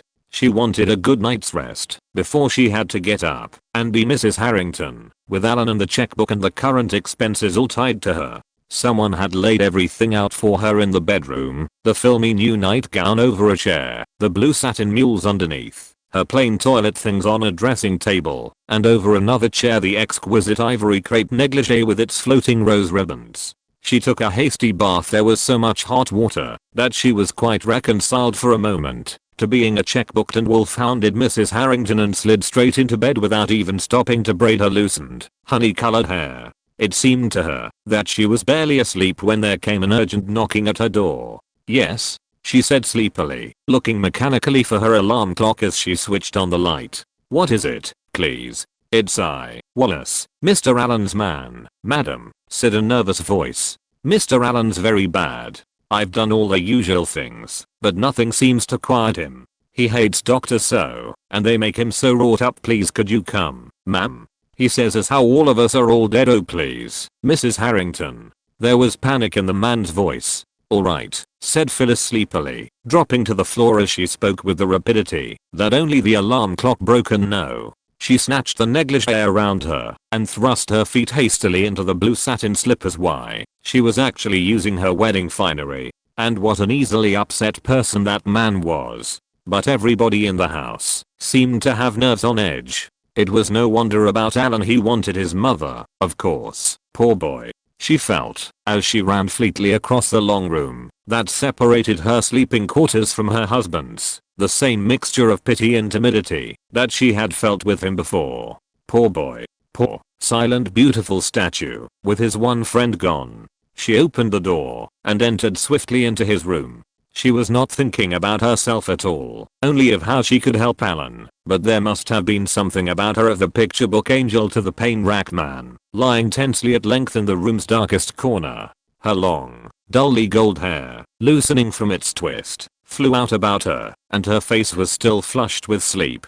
There was a something about her that was vividly alight and alive, perhaps the light in her blue eyes. From what the man had said, Phyllis had thought Alan was delirious, but she saw at once that he was only in severe pain and talking more disconnectedly, perhaps, than the slow-minded Englishman could follow. He did not look like a statue now. His cheeks were burning with evident pain, and his yellow-brown eyes, wide open and dilated to darkness, stared straight out.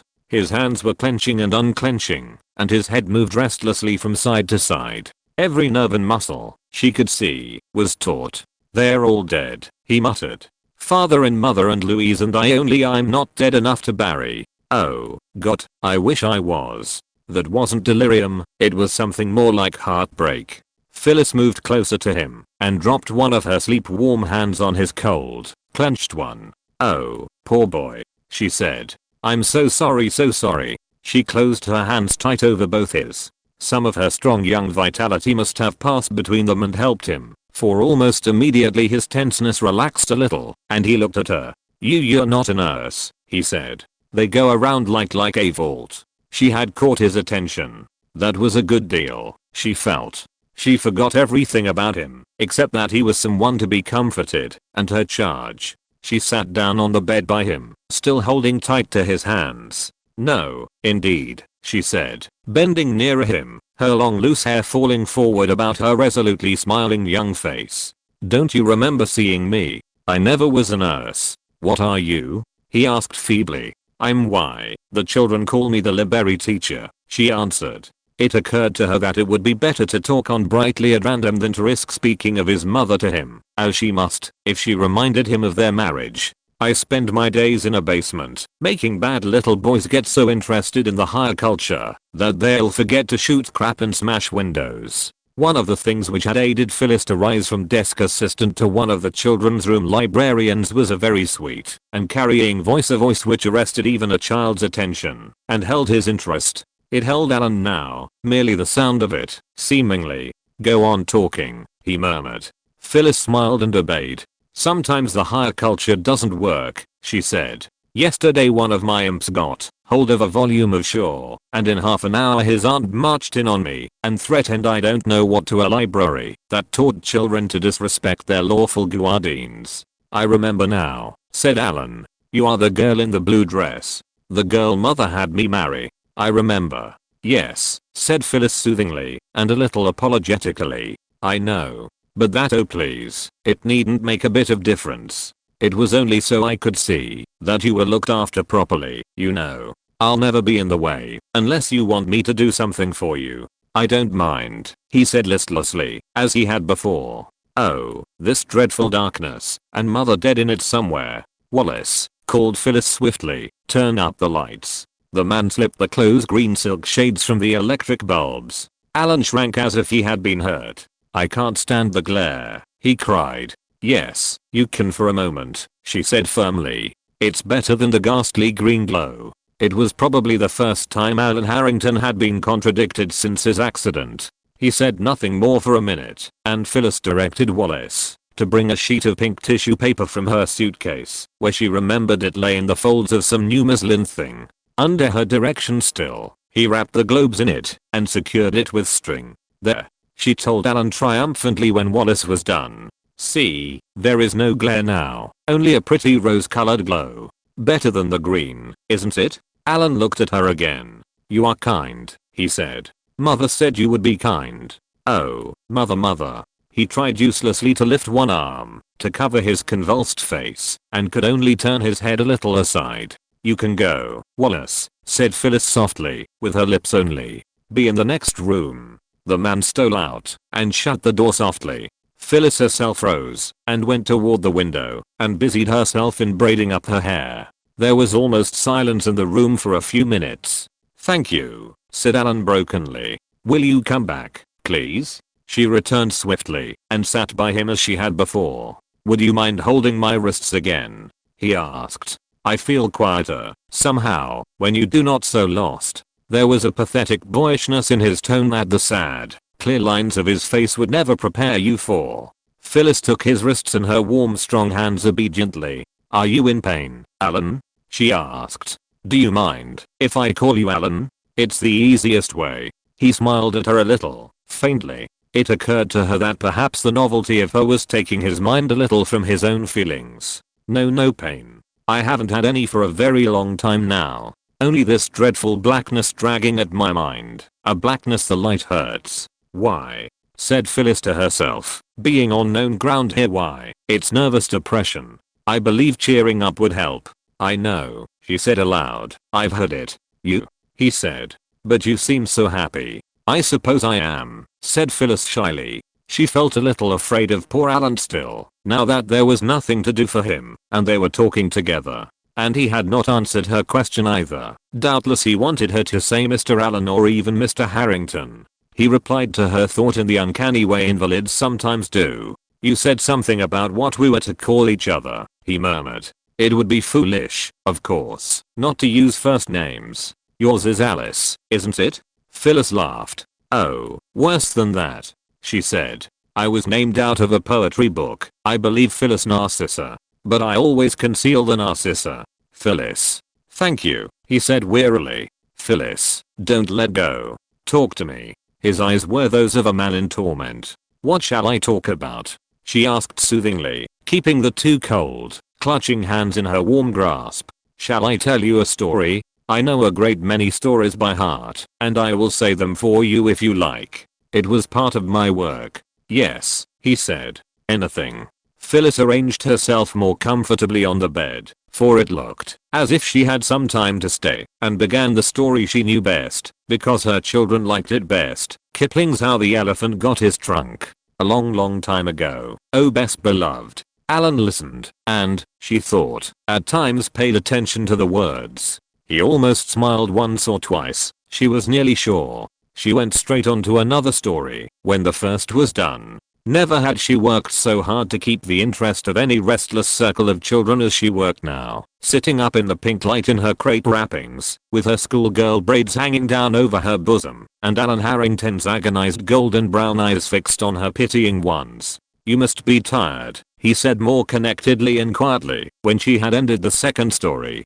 "Can't you sit up here by me, propped on the pillows? And you need a quilt or something, too." This from an invalid, who had been given nothing but himself to think of this 7 years back. Phyllis's opinion of Alan went up very much. She had supposed he would be very selfish. But she made herself a bank of pillows, and arranged herself by Alan's side, so that she could keep fast to his hands without any strain, something as skaters hold. She wrapped a down quilt from the foot of the bed around her mummy fashion, and went on to her third story. Alan's eyes, as she talked on, grew less intent, drooped. She felt the relaxation of his hands.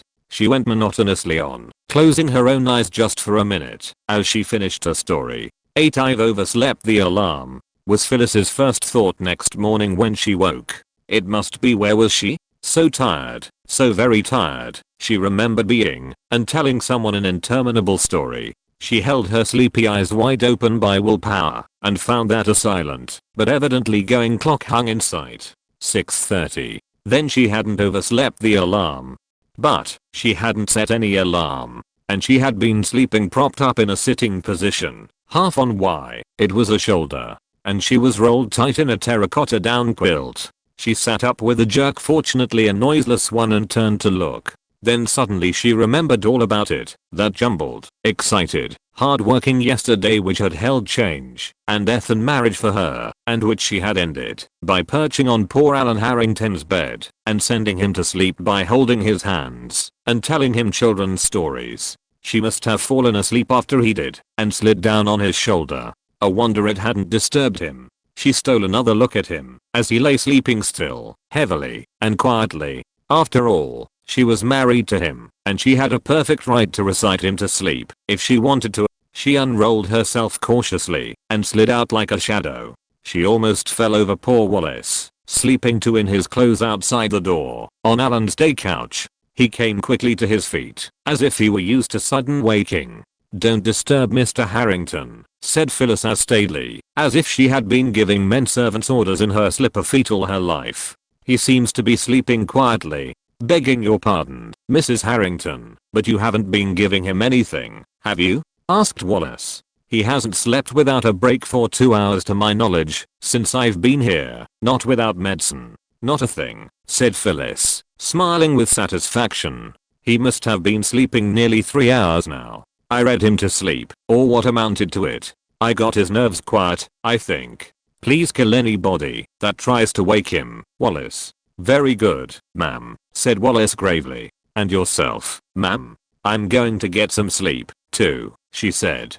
"Call me if there's anything useful." She meant necessary, but she wanted so much more sleep she never knew the difference. When she got into her room she found that there also she was not alone. The wistful wolfhound was curled plaintively across her bed, which he overlapped. From his nose he seemed to have been dipping largely into the cup of chocolate somebody had brought to her, and which she had forgotten to drink when she found it, on her first retiring. "You aren't a bit high-minded," said Phyllis indignantly.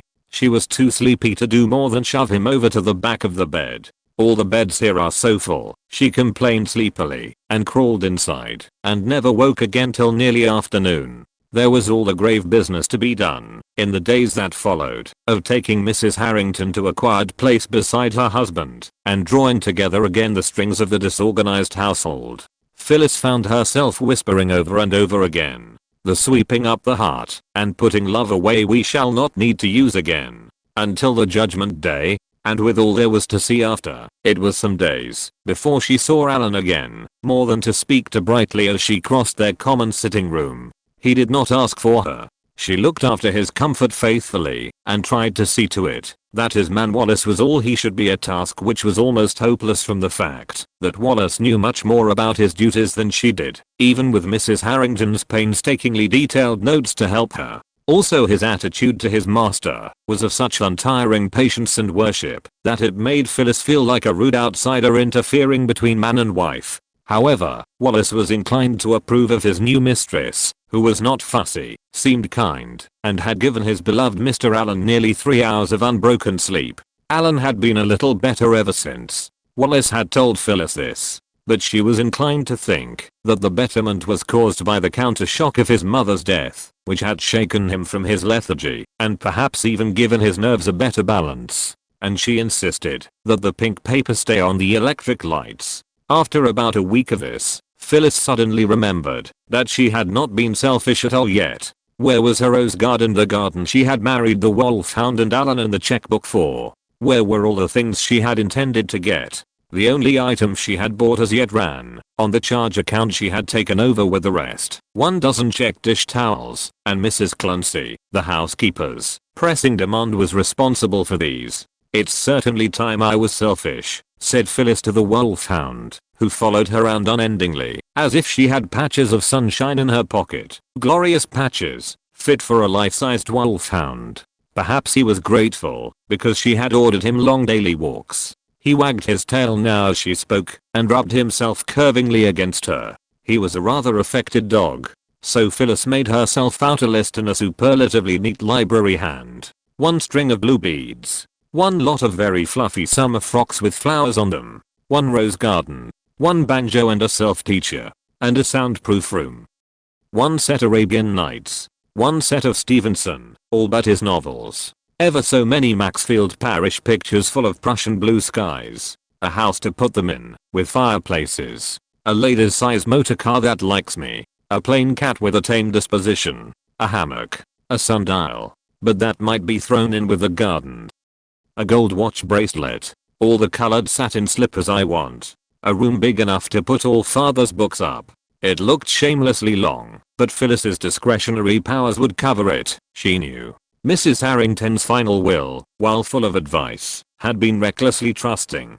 She could order everything in one afternoon, she was sure, all but the house, the garden, the motor, which she put checks against, and the plain cat, which she thought she could pick up in the village, where her house would be. Next she went to see Alan. She didn't want to bother him, but she did feel that she ought to share her plans with him as far as possible. Besides, it occurred to her that she could scarcely remember what he was like to speak to, and really owed it to herself to go.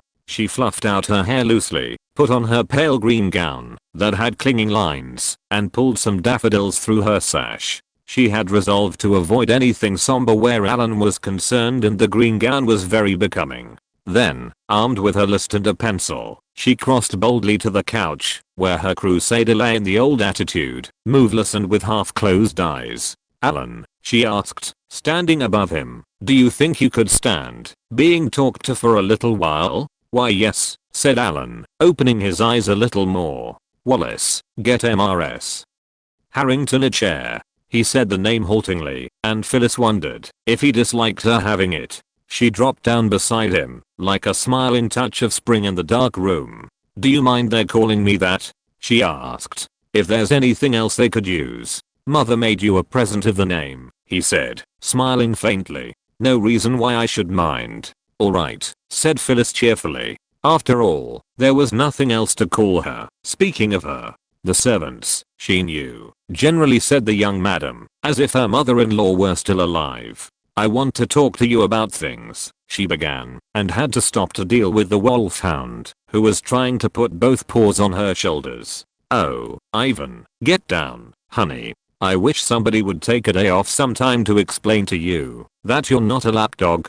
Do you like wolfhounds specially better than any other kind of dog, Alan?" "Not particularly," said Alan, patting the dog languidly as he put his head in a convenient place for the purpose. "Mother bought him," she said, "because he would look so picturesque in my sick room. She wanted him to lie at my feet or something. But he never saw it that way, neither did I. Hate sick rooms. Don't blame him." This was the longest speech Alan had made yet, and Phyllis learned several things from it that she had only guessed before. One was that the atmosphere of embodied grief and regret in the house had been Mrs. Harrington's, not Alan's, that he was more young and natural than she had thought, better material for cheering, that his mother's devotion had been something of a pressure on him at times, and that he himself was not interested in efforts to stage his illness correctly. What he really had said when the dog was introduced, she learned later from the attached Wallace, was that he might be a cripple, but he wasn't going to be part of any confounded tableau. Whereupon his mother had cried for an hour, kissing and pitying him in between, and his night had been worse than usual. But the hound had stayed outside. Phyllis made an instant addition to her list. One bullpup, convenient size, for Alan. The plain cat could wait. She had heard of publicity campaigns. She had made up her mind, and a rather firm young mind it was, that she was going to conduct a cheerfulness campaign in behalf of this listless, beautiful, darkness-locked Alan of hers. Unknowingly, she was beginning to regard him as much her property as the checkbook, and rather more so than the wolfhound. She moved back a little, and reconciled herself to the dog, who had draped as much of his body as would go over her, and was batting his tail against her joyfully. "Poor old puppy," she said. "I want to talk over some plans with you, Alan," she began again determinedly. She was astonished to see Alan wince. "Don't," he said, "for heaven's sake. You'll drive me crazy." Phyllis drew back a little indignantly, but behind the couch she saw Wallace making some sort of face that was evidently intended for a warning. Then he slipped out of the room, as if he wished her to follow soon and be explained to. Plans must be a forbidden subject. Anyhow, crossness was a better symptom than apathy. "Very well," she said brightly, smiling her old useful cheering about child library smile at him. "It was mostly about things I wanted to buy for myself. Anyway, satin slippers and such. I don't suppose they would interest a man much." "Oh, that sort of thing," said Alan relievedly. "I thought you meant things that had to do with me. If you have plans about me, go ahead, for you know I can't do anything to stop you, but for heaven's sake, don't discuss it with me first." He spoke carelessly, but the pity of it struck to Phyllis's heart. It was true, he couldn't stop her. His foolish, adoring little desperate mother, in her anxiety to have her boy taken good care of, had exposed him to a cruel risk. Phyllis knew herself to be trustworthy. She knew that she could no more put her own pleasures before her charge's welfare than she could steal his watch. Her conscience was New England rock. But, oh, suppose Mr. D. Gunda had chosen some girl who didn't care, who would have taken the money and not have done the work. She shivered at the thought of what Alan had escaped and caught his hand impulsively, as she had on that other night of terror. Oh, Alan Harrington, I wouldn't do anything I oughtn't to. I know it's dreadful, having a strange girl wished on you this way, but truly I mean to be as good as I can, and never in the way or anything. Indeed, you may trust me. You don't mind having me round, do you? Alan's cold hand closed kindly on hers. He spoke for the first time as a well man speaks, quietly, connectedly, and with a little authority. The fact that I'm married to you does not weigh on me at all, my dear child, he said. I shall be dead, you know, this time 5 years, and what difference does it make, whether I'm married or not? I don't mind you at all. You seem a very kind and pleasant person. I'm sure I can trust you. Now are you reassured? Oh, yes, said Phyllis radiantly, and you can trust me, and I won't fuss. All you have to do, if I bore you, is to look bored. You can, you know. You don't know how well you do it. And I'll stop. I'm going to ask Wallace how much of my society you'd better have, if any. Why, I don't think a good deal of it would hurt me, he said indifferently. But he smiled in a quite friendly fashion. Alright, said Phyllis again brightly. But she fell silent then. There were two kinds of Alan, she reflected.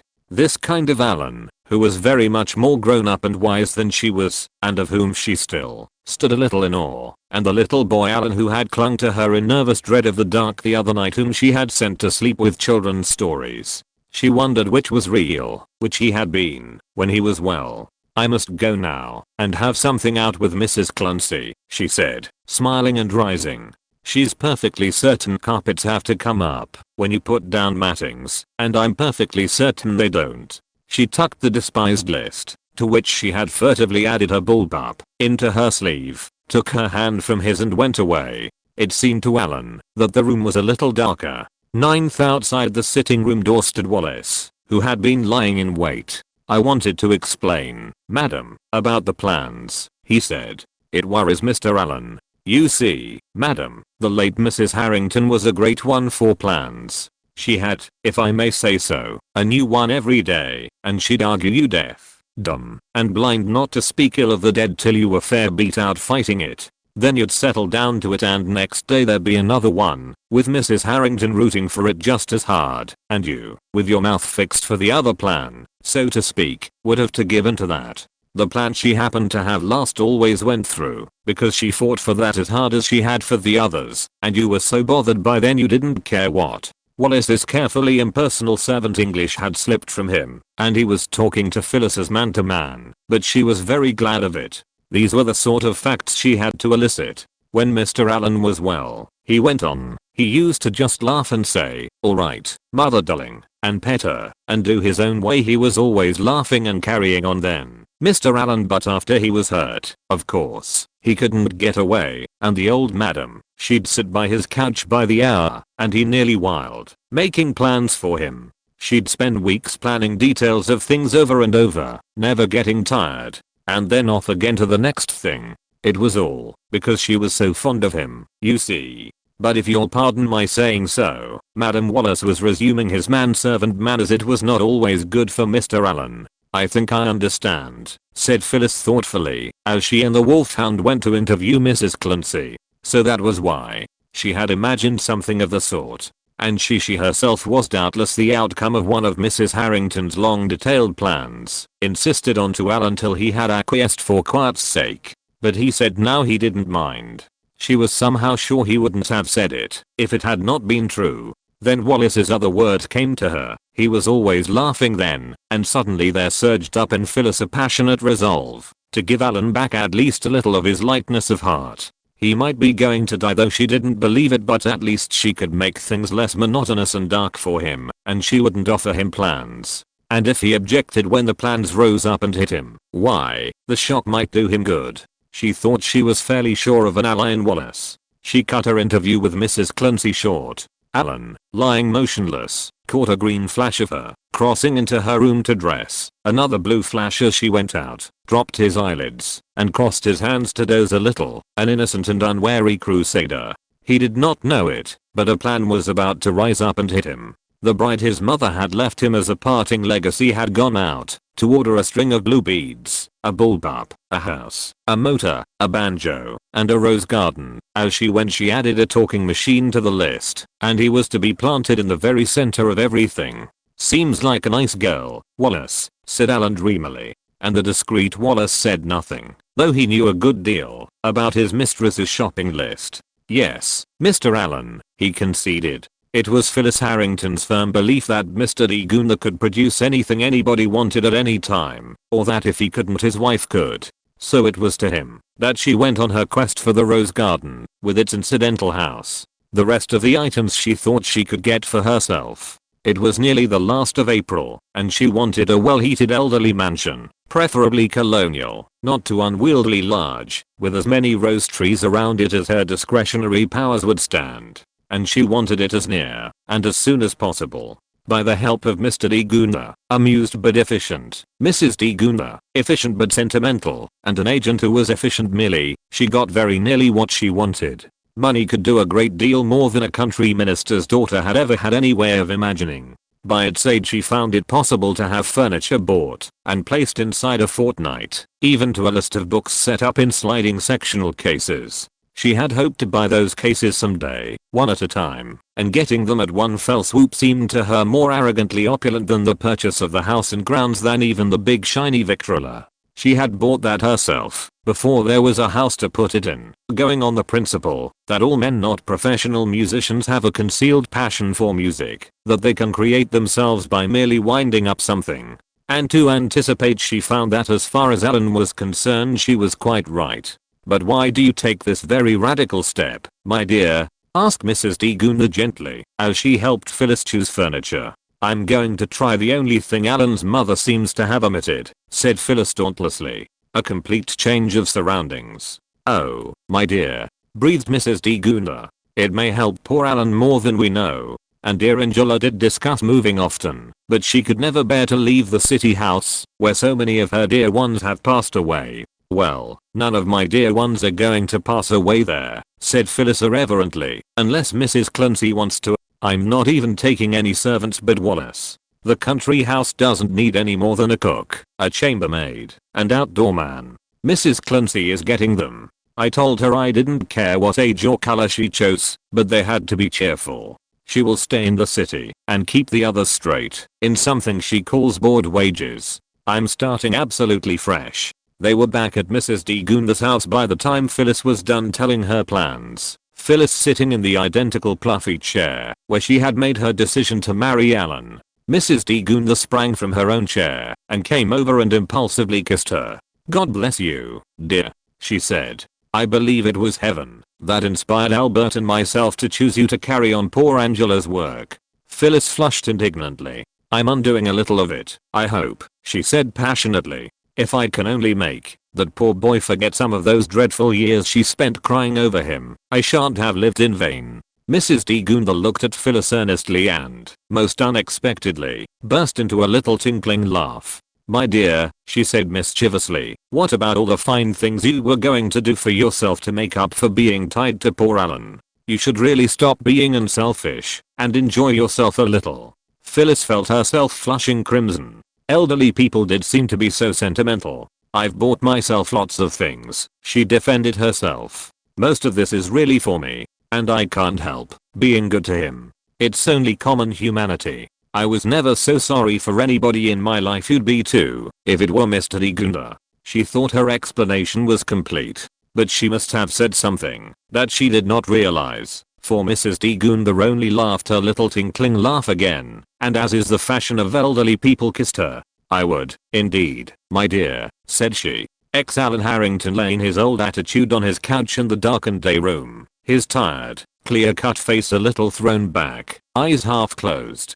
He was not thinking of anything, or anyone especially, merely wrapped in a web of the dragging, empty grey half-thoughts of weariness in general, that had hung about him so many years. Wallace was not there. Wallace had been with him much less lately, and he had scarcely seen Phyllis for a fortnight, or, for the matter of that, the dog, or anyone at all.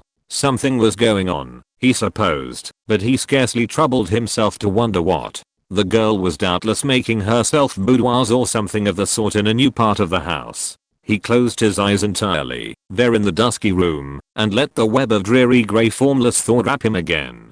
Phyllis's gay, sweetly carrying voice rang from outside the door. The 3:30, then, Wallace, and I feel as if I were going to steal Charlie Ross. Well. On the last word she broke off and pushed the sitting room door softly open and slid in.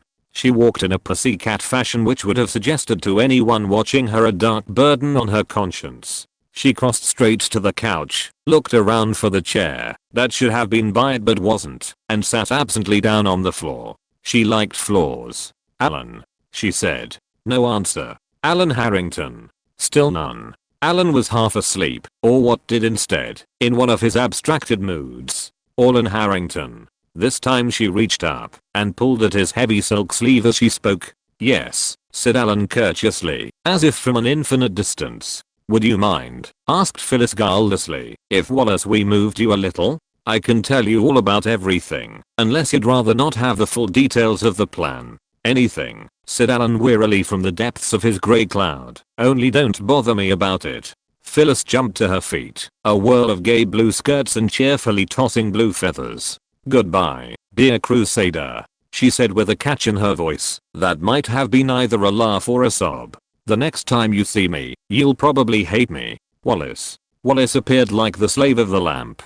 "It's alright, Wallace," she said, and ran. Wallace proceeded thereupon to wheel his master's couch into the bedroom. "If you're going to be moved, you'd better be dressed a little heavier, sir," he said with the same amiable guilelessness, if the victim had but noticed it, which Phyllis had used from her seat on the floor not long before. "Very well," said Alan resignedly from his cloud. And Wallace proceeded to suit the action to the word. Alan let him go on in unnoticing silence till it came to that totally unfamiliar thing these 7 years, a stand-up collar. A shiningly new linen collar of the newest cut, a beautiful golden brown knit tie, a great suit. "What on earth?" inquired Alan, awakening from his lethargy. "I don't need a collar and tie to keep me from getting cold on a journey across the house. And where did you get those clothes? They look new." Wallace laid his now fully dressed master back to a reclining position he had been propped up and tucked a handkerchief into the appropriate pocket as he replied, "Grant and Marksleys, sir, where you always deal." And he wheeled the couch back to the day room, over to its very door. It did not occur to Alan, as he was being carried downstairs by Wallace and Arthur, another of the servants, that anything more than a change of rooms was intended, nor, as he was carried out at its door to a long closed carriage, that it was anything worse than his new keeper's mistaken idea that drives would be good for him. He was a little irritable at the length and shut-upness of the drive, though, as his cot had been swung deftly from the ceiling of the carriage, he was not jarred. But when Wallace and Arthur carried the light pallet on which he lay swiftly up a plank, walk laid to the door of a private car, why then it began to occur to Alan Harrington that something was happening, and which rather surprised himself he did not lift a supercilious eyebrow and say in a soft apathetic voice, "Very well." Instead, he turned his head towards the devoted Wallace, who had helped 2 conductors swing the cot from the ceiling, and was now waiting for the storm to break.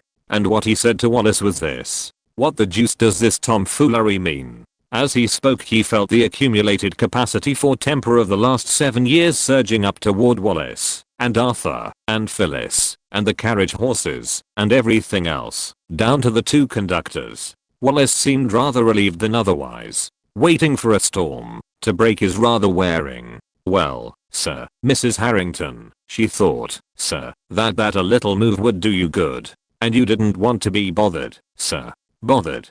shouted Alan, not at all like a bored and dying invalid. "I should think I did, when a change in my whole way of life is made. Who gave you, or Mrs. Harrington, permission for this outrageous performance? It's sheer, brutal, insulting idiocy." "Nobody, sir." "Yes, sir," replied Wallace meekly. "Would you care for a drink, sir, or anything?" "No," thundered Alan. "Or a fan?" ventured Wallace, approaching near with that article and laying it on the coverlid.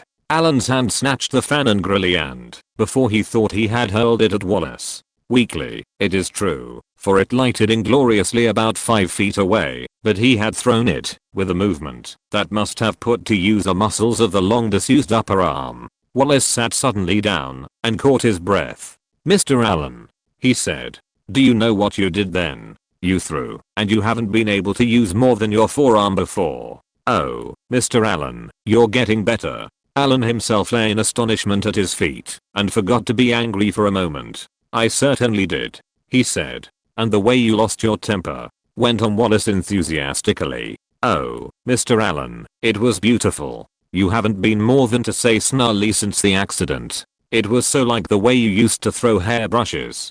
But at the mention of his lost temper, Allen remembered to lose it still further. His old capacity for storming, a healthy lad's healthy young hot-temperedness, had been weakened by long disuse, but he did fairly well. Secretly it was a pleasure to him to find that he was alive enough to care what happened, enough for anger. He demanded presently where he was going. "Not more than 2 hours ride, sir. I heard Mr. Guna mention," answered Wallace at once. "A little place called Walraven, quite country, sir, I believe. So the Gunas are in it, too," said Allen. "What the dickens has this girl done to them, to hypnotize them so?" "But I've heard say it's a very pretty place, sir," was all Wallace vouchsafed to this. The Gunas were not the only people Phyllis had hypnotized. He gave Allen other details as they went on, however.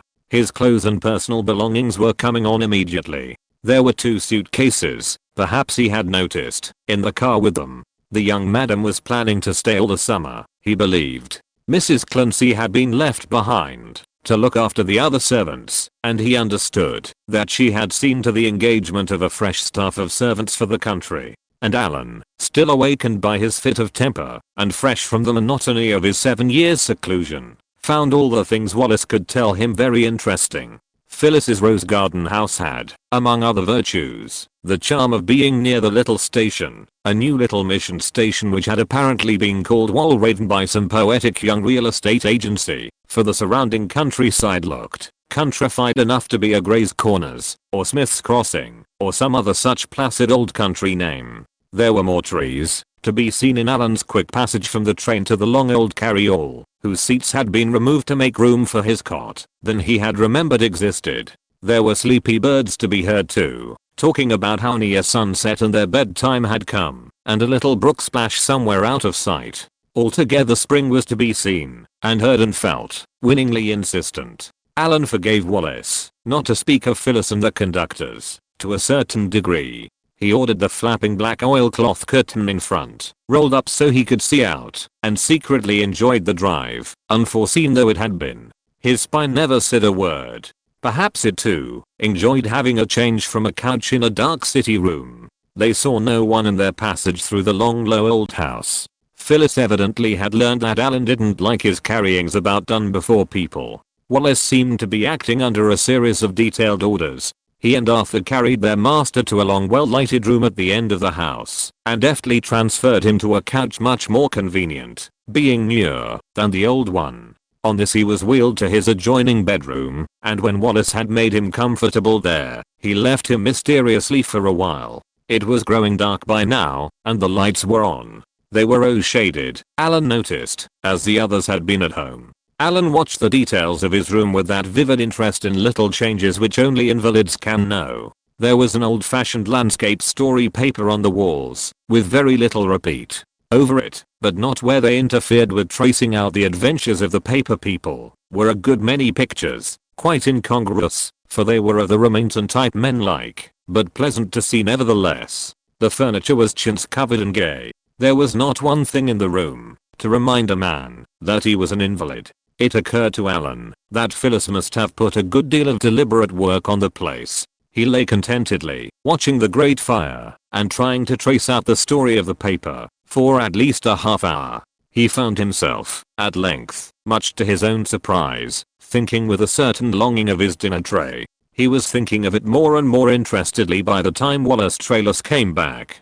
"Mr. and Mrs. Guna and the young madam are waiting for you in the living room," he announced. "They would be glad if you would have supper with them." "Very well," said Allen amiably, still much to his own surprise. The truth was, he was still enough awake and interested to want to go on having things happen. The room Wallace wheeled him back into was a long, low one, wainscoted and bare-floored. It was furnished with the best imitation Chippendale, to be obtained in a hurry, but over and above there were cushioned chairs and couches enough for solid comfort. There were more cheerful pictures, the Maxfield Parishes Phyllis had wanted, over the green papered walls. There was a fire here also. The room had no more period than a girl's sentence, but there was a bright air of welcomeness and informality that was winning. An old-fashioned half table against the wall was covered with a great many picnicky things to eat. Another table had more things, mostly to eat with, on it, and there were the de Goondas and Phyllis. On the whole it felt very like a welcome home.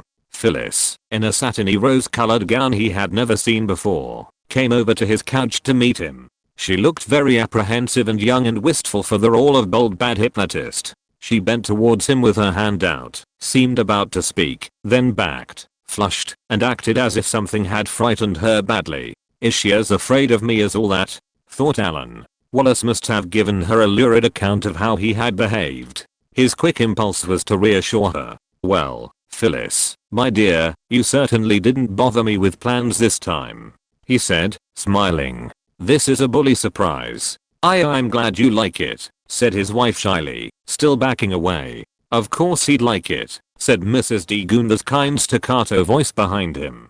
Kiss your husband and tell him he's welcome home, Phyllis child. Now, Phyllis was tired with much hurried work and overstrung. And Alan, lying there smiling boyishly up at her, Alan seen for the first time in these usual looking grey man clothes, was like neither the marble crusader she had feared nor the heartbroken little boy she had pitied. He was suddenly her contemporary, a very handsome and attractive young fellow, a little her senior. From all appearances, he might have been well and normal, and come home to her only a little tired, perhaps, by the day's work or sport, as he lay smiling at her in that friendly intimate way. It was terrifyingly different. Everything felt different. All her little pieces of feeling for him, pity and awe and friendliness, and love of service, seemed to spring suddenly together, and make something else something unplaced and disturbing. Her cheeks burned with a childish embarrassment as she stood there before him in her ruffled pink gown. What should she do? It was just then that Mrs. de Goonda's crisply spoken advice came. Phyllis was one of those people whose first unconscious instinct is to obey an unspoken order. She bent blindly to Alan's lips and kissed him with a child's obedience, then straightened up, aghast. He would think her very bold, but he did not, for some reason. It may have seemed only comforting and natural to him, that swift childish kiss, and Phyllis's honey-colored violet-scented hair brushing his face. Men take a great deal without question as their rightful due. The others closed around him then, welcoming him, laughing at the surprise and the way he had taken it, telling him all about it, as if everything were as usual and pleasant as possible, and the present state of things had always been a pleasant commonplace. And Wallace began to serve the picnic supper. 11th there were trays and little tables, and the food itself would have betrayed a southern darky in the kitchen, if nothing else had. It was the first meal Alan had eaten with anyone for years, and he found it so interesting as to be almost exciting. Wallace took the plates invisibly away when they were done, and they continued to stay in their half circle about the fire and talk it all over. Phyllis, tired to death still, had slid to her favorite floor seat, curled on cushions, and leaning against the couch side. Alan could have touched her hair with his hand. She thought of this, curled there, but she was too tired to move. It was exciting to be near him, somehow, tired as she was. Most of the short evening was spent celebrating the fact that Alan had thrown something at Wallace, who was recalled to tell the story 3 times in detail. Then there was the house to discuss, its good and bad points, its nearnesses and farnesses. Let me tell you, Alan, said Mrs. de Goonda warmly at this point, from her seat at the foot of the couch, this wife of yours is a wonder. Not many girls could have had a house in this condition 2 weeks after it was bought. Alan looked down at the heap of shining hair below him, all he could see of Phyllis. Yes, he said consideringly, she certainly is. At a certain slowness in his tone, Phyllis sprang up. You must be tired to death, she said. It must be nearly 10. Do you feel worn out? Before he could say anything, Mrs. de Goonda had also risen and was sweeping away her husband. Of course he is, she said decisively. What have we all been thinking of? And we must go to bed too. Albert, if you insist on taking that early train in the morning, and I insist on going with you. Good night, children. Wallace had appeared by this time, and was wheeling Alan from the room, before he had a chance to say much of anything but good night. The Degunthers talked a little longer to Phyllis, and were gone also. Phyllis flung herself full length on the rugs and pillows before the fire, too tired to move further. Well, she had everything that she had wished for on that wet February day in the library. Money, leisure to be pretty, a husband whom she didn't have to associate with much, rest, if she ever gave herself leave to take it, and the rose garden. She had her wishes, as uncannily fulfilled, as if she had been ordering her fate from a department store, and had money to pay for it. And back there in the city it was somebody's late night, and that somebody it would be Anna Black's turn, wouldn't it? Was struggling with John Zanowskis and Sadie Rabinowitz's by the lapful, just as she had. And yet they had really cared for her, those dirty little foreigners of hers. But she'd had to work for their liking. Perhaps she could make Alan Harrington like her as much as the children did. He had been so kind tonight about the move and all, and so much brighter. Her handsome Alan in his grey everyday looking man clothes. If she could stay brave enough and kind enough and bright enough. Her eyelids drooped. Wallace was standing respectfully over her. Mrs. Harrington, he was saying, with a really masterly ignoring of her attitude on the rug. Mr. Harrington says you haven't bid him good night yet. An amazing message. Had she been in the habit of it, that he demanded it like a small boy. But she sprang up and followed Wallace into Alan's room. He was lying back in his white silk sleeping things among the white bed draperies, looking as he always had before. Only, he seemed to alive and awake still for his old drawl of crusader on a tomb. Phyllis, he began eagerly, as she sat down beside him, what made you so frightened when I first came? Wallace hadn't worried you, had he? Oh, no, it wasn't that at all, said Phyllis. And thank you for being so generous about it all. I wasn't generous, said her husband. I behaved like everything to old Wallace about it. Well, what was it, then? I only you looked so different in clothes, pleaded Phyllis, like any man my age or older as, if you might get up and go to business, or play tennis, or anything, and I was afraid of you. That's all, truly.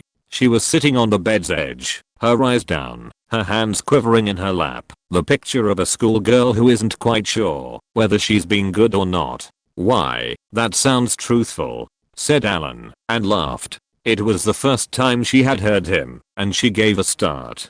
Such a clear, cheerful, young laugh. Maybe he would laugh more, by and by, if she worked hard to make him. Good night, Alan, she said. Aren't you going to kiss me good night? Demanded this new Alan, precisely as if she had been doing it ever since she met him. Evidently that kiss 3 hours ago had created a precedent. Phyllis colored to her ears. She seemed to herself to be always coloring now. But she mustn't cross Alan, tired as he must be.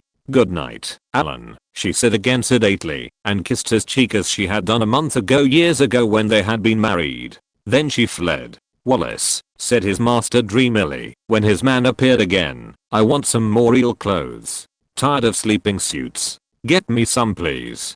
Good night. As for Phyllis, in her little green and white room above him, she was crying comfortably into her pillow. She had not the faintest idea why, except that she liked doing it. She felt, through her sleepiness, a faint, hungry, pleasant want of something, though she hadn't an idea what it could be. She had everything, except that it wasn't time for the roses to be out yet. Probably that was the trouble. Roses. She too went to sleep. How did Mr. Allen pass the night? Phyllis asked Wallace anxiously, standing outside his door next morning. She had been up since 7, speeding the parting guests, and interviewing the cook and chambermaid. Mrs. Clancy's choice had been cheerful to a degree, and black, all of it, a fat Virginia cook, a slim young Tuskegee chambermaid of a pale saddle color, and a shiny brown outdoor man who came from nowhere in particular, but was very useful now he was here. Phyllis had seen them all this morning, and found them everything servants should be. Now she was looking after Alan, as her duty was. Wallace beamed from against the doorpost, his tray in his hands. Mrs. Harrington, it's one of the best sleeps Mr. Allen's had. 4 hours straight, and then sleeping still, if broken, till 6. and still taking interest in things. Oh, ma'am, you should have heard him yesterday on the train. As furious as furious. It was beautiful. Then his spine wasn't jarred, said Phyllis thoughtfully. Wallace, I believe there was more nervous shock and nervous depression than ever the doctors realized. And I believe all he needs is to be kept happy, to be much better. Wouldn't it be wonderful if he got so he could move freely from the waist up? I believe that may happen if we can keep him cheered and interested. Wallace looked down at his tray. Yes, ma'am, he said. Not to speak ill of the dead Mrs. Harrington, the late Mrs. Harrington was always saying my poor stricken boy, and things like that do not jar him with ill-timed light or merriment, and reminding him how bad he was. And she certainly didn't jar him with any merriment, ma'am. What were the doctors thinking about?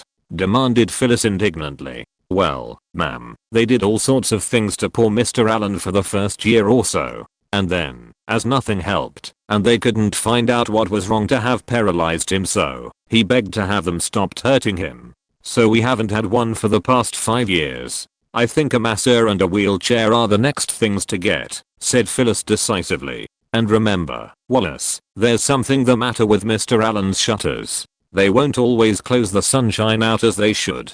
Wallace almost winked, if an elderly mutton chopped servitor can be imagined as winking. No, ma'am, he promised. Something wrong with them. I'll remember, ma'am. Phyllis went singing on down the sunny old house, swinging her colored muslin skirts, and prancing a little with sheer joy of being 25, and prettily dressed, with a dear house all her own, and yes, a dear Allen a little her own too. Doing well for a man what another woman has done badly has a perennial joy for a certain type of woman, and this was what Phyllis was in the very midst of. She pranced a little more, and came almost straight up against a long old mirror with gilt cornices, which had come with the house, and was staying with it. Phyllis stopped and looked critically at herself. I haven't taken time yet to be pretty, she reminded the girl in the glass, and began then and there, to take account of stock, by way of beginning. Why, a good deal had done itself. Her hair had been washed and sunned and washed about every 10 minutes, since she had been away from the library. It was springy and 3 shades more golden. She had not been rushing out in all weathers unveiled, nor washing hastily with hard water and cheap library soap 8 or 10 times a day, because private houses are comparatively clean places. So her complexion had been getting back, unnoticed, a good deal of its original country rose and cream, with a little gold glow underneath. And the tired heaviness was gone from her eyelids, because she had scarcely used her eyes. Since she had married Alan there had been too much else to do. The little frown lines between the brows had gone too, with the need of reading glasses and work under electricity.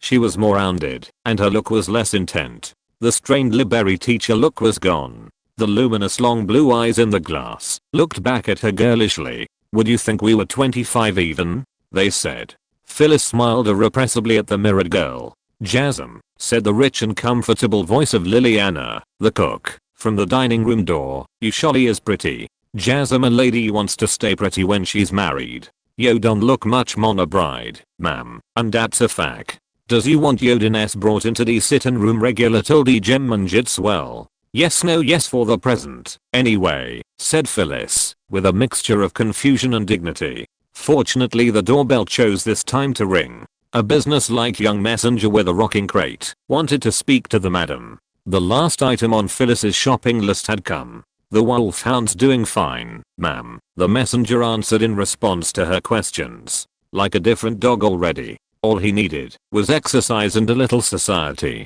Jesm, this pup's broken in a manner, that is. Your man picked you out the best-tempered little fella in the litter. Here, Foxy, careful, lady. Hold on to his leash. There was the passage of the check, a few directions about dog biscuits, and then the messenger from the kennels drove back to the station. The crate, which had been emptied of a wriggling 6 months black bulldog, on the seat beside him.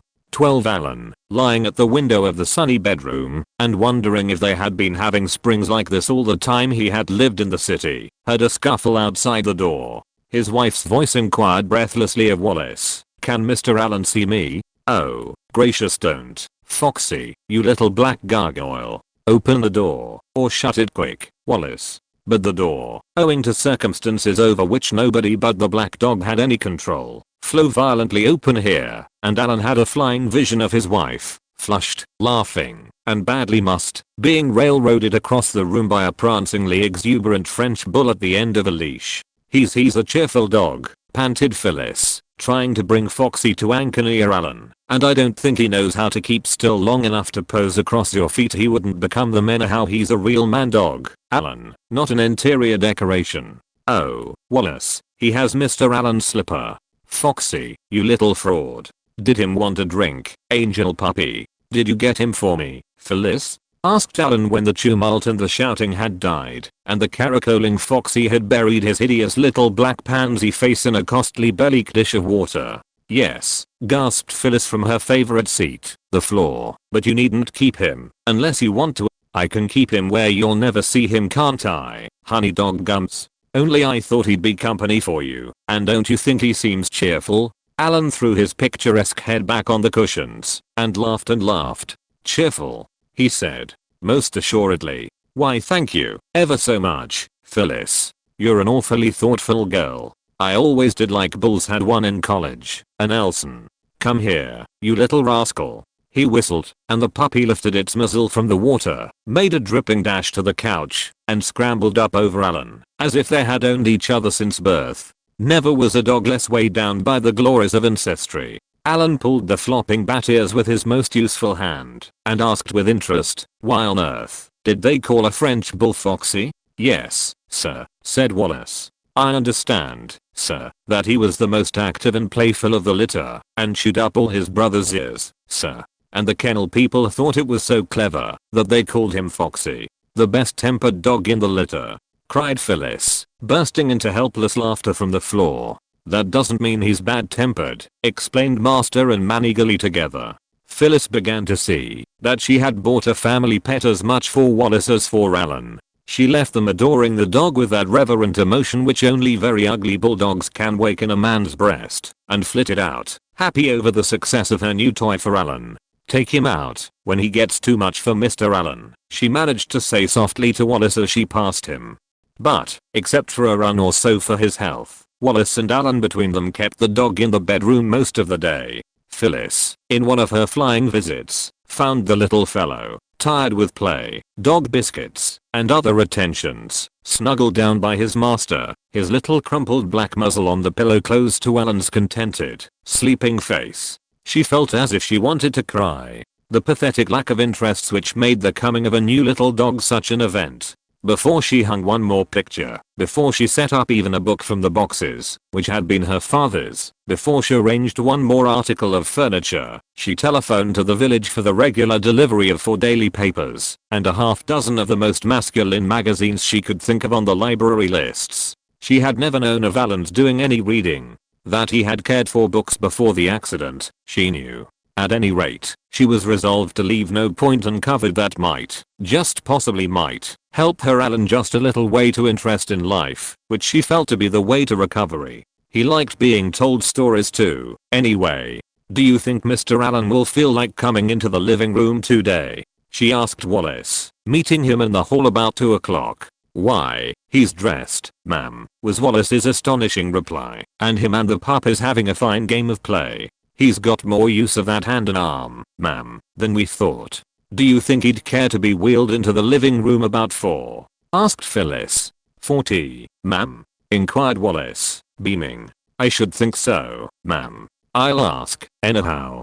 Phyllis had not thought of tea. One does not stop for such leisurely amenities in a busy public library, but she saw the beauty of the idea, and saw to it that the tea was there. Liliana was a jewel. She built the fire up to a bright flame, and brought in some daffodils from the garden without a word from her mistress. Phyllis herself saw that the victrola was in readiness, and cleared a space for the couch near the fire. There was quite a festal feeling. The talking machine was also a surprise for Alan. Phyllis thought afterward that she should have saved it for another day, but the temptation to grace the occasion with it was too strong. She and Alan were as excited over it as a couple of children, and the only drawback to Alan's enjoyment was that he obviously wanted to take the records out of her unaccustomed fingers and adjust them himself. He knew how, it appeared, and Phyllis naturally didn't. However, she managed to follow his directions successfully. She had bought recklessly of ragtime discs and provided a fair amount of opera selections. Alan seemed equally happy over both. After the thing had been playing for 3/4 of an hour, and most of the records were exhausted, Phyllis rang 40. It was getting a little darker now, and the wood fire cast fantastic red and black lights and shadows over the room. It was very intimate and thrilling to Phyllis suddenly, the firelit room, with just their two selves there. Alan, on his couch before the fire, looked bright and contented. The adjustable couch head had been braced to such a position that he was almost sitting up. The bulldog, who had lately come back from a long walk with the gratified outdoor man, snored regularly on the rug near his master, wakening enough to bat his tail on the floor if he was referred to. The little tea table was between Alan and Phyllis, crowned with a bunch of apple blossoms, whose spring-like scent dominated the warm room. Phyllis, in her green gown, her cheeks pink with excitement, was waiting on her lord and master a little silently. Alan watched her amusedly for a while. She was as intent as a good child over her tea ball and her lemon and her little cakes. "Say something, Phyllis," he suggested with a touch of mischief she was not yet used to, coming from him. "This is a serious matter," she replied gravely. "Do you know I haven't made tea, afternoon tea, that is, for so long it's a wonder I know which is the cup and which is the saucer?" "Why not?" he asked idly, yet interestedly too. "I was otherwise occupied. I was a daughter of toil," explained Phyllis serenely, setting down her own cup to relax in her chair, hands behind her head, looking, in her green gown, the picture of graceful strong young indolence. "I was a librarian, didn't you know?" "No. I wish you'd tell me, if you don't mind," said Alan. "About you, I mean, Phyllis. Do you know, I feel awfully married to you this afternoon. You've bullied me so much it's no wonder, and I really ought to know about my wife's dark past." Phyllis's heart beat a little faster. She too had felt awfully married here alone in the firelit living room, dealing so intimately and gaily with Alan. "There isn't much to tell," she said soberly. "Come over here closer," commanded Alan the spoilt. "We've both had all the tea we want. Come close by the couch. I want to see you when you talk."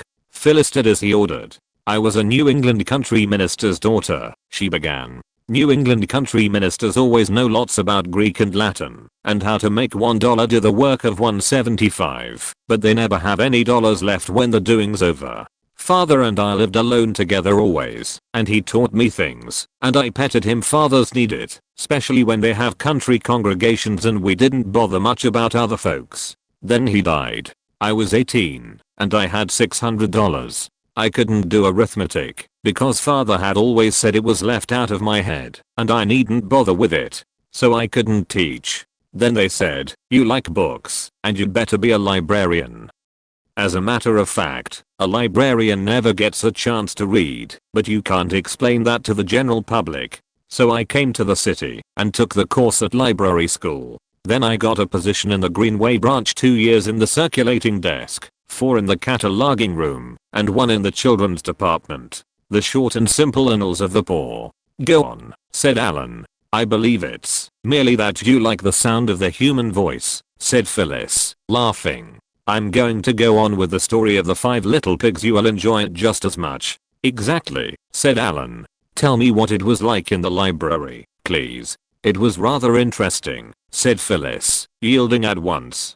"There are so many different things to be done that you never feel any monotony, as I suppose a teacher does. But the hours are not much shorter than a department store's, and it's exacting, on your feet work all the time. I liked the work with the children best. Only you never have any time to be anything but neat in a library, and you do get so tired of being just neat if you're a girl. And a pretty one," said Alan. "I don't suppose the ugly ones mind as much." It was the first thing he had said about her looks. Phyllis's ready color came into her cheeks. "So he thought she was pretty. Do you think I'm pretty?" she asked breathlessly. She couldn't help it. "Of course I do, you little goose," said Alan, smiling at her.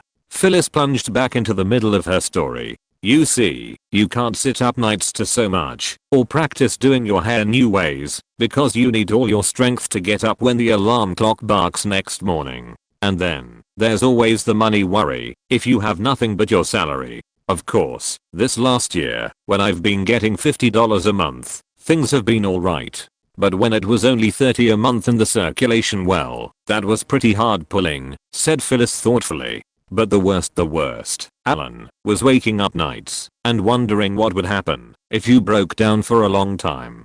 Because you can't very well save for sickness insurance on even $50 a month. And the work, well, of course, most girls' work is just a little more than they have the strength for, always. But I was awfully lucky to get into children's work. Some of my imps, little Poles and Slovaks and Hungarians mostly, are the cleverest, most affectionate babies. She began to tell him stories of wonderful 10-year-olds who were socialists by conviction and read economics, and dazed little atypical 16-year-olds who read Mother Goose and stopped even that because they got married. "You poor little girl," said Alan, unheeding. "What brutes they were to you." "Well, thank heaven, that's over now." "Why, Alan?" she said, laying a soothing hand on his. "Nobody was a brute. There's never more than one crank in authority in any library, they say. Ours was a supervisor of the left half of the desk, and after I got out of circulation I never saw anything of her." Alan burst into unexpected laughter.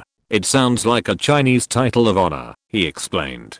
"Grand Warder of the Emperor's Left Slipper Rosette, or something of the sort.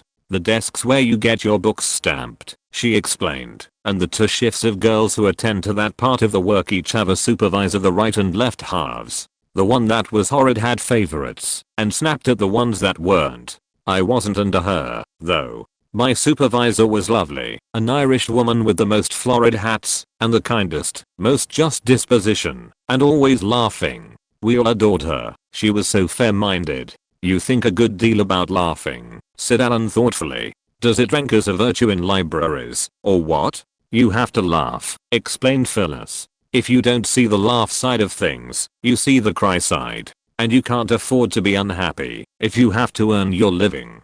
People like brightness best, and it's more comfortable for yourself once you get used to it." "So that was your philosophy of life," said Alan. His hand tightened compassionately on hers. "You poor little girl. Tell me about the cry side, Phyllis." His voice was very moved and caressing, and the darkness was deepening as the fire sank. Only an occasional tongue of flame glinted across Phyllis's silver slipper buckle and on the seal ring Alan wore. It was easy to tell things there in the perfumed duskiness. It was a great many years since anyone had cared to hear the cry side. And it was so dark, and the hand keeping hers in the shadows might have been any kind, comforting hand. She found herself pouring it all out to Alan, their clothes by her, the loneliness, the strain, the hard work, the lack of all the woman things in her life, the isolation and dreariness at night, the over-fatigue, and the hurt of watching youth and womanhood sliding away, unused, with nothing to show for all the years, only a cold hope that her flock of little transient aliens might be a little better for the guidance she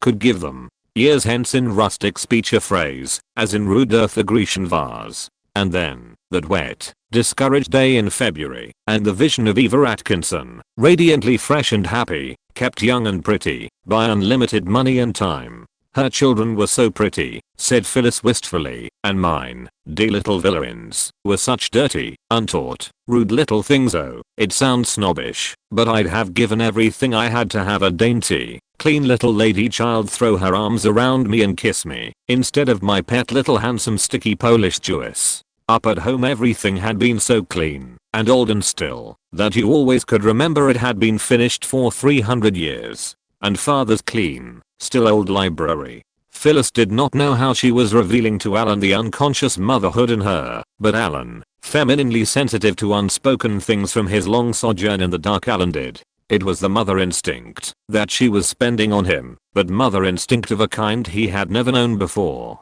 gaily self-effacing, efficient, shown only in its results. And she could never have anything else to spend it on, he thought. Well, he was due to die in a few years, but he didn't want to. Living was just beginning to be interesting again, somehow. There seemed no satisfactory solution for the two of them. Well, he'd be unselfish and die, anyway. Meanwhile, why not be happy? Here was Phyllis. His hand clasped hers more closely, and when Mr. D. Gunda made me that offer, she murmured, coloring in the darkness, I was tired and discouraged, and the years seemed so endless. It didn't seem as though I'd be harming anyone, but I wouldn't have done it if you'd said a word against it. Truly I wouldn't, dear. The last little word slipped out unnoticed. She had been calling her library children dear for a year now, and the word slipped out of itself. But Alan liked it. "My poor little girl," he said. "In your place I'd have married the devil himself up against a life like that."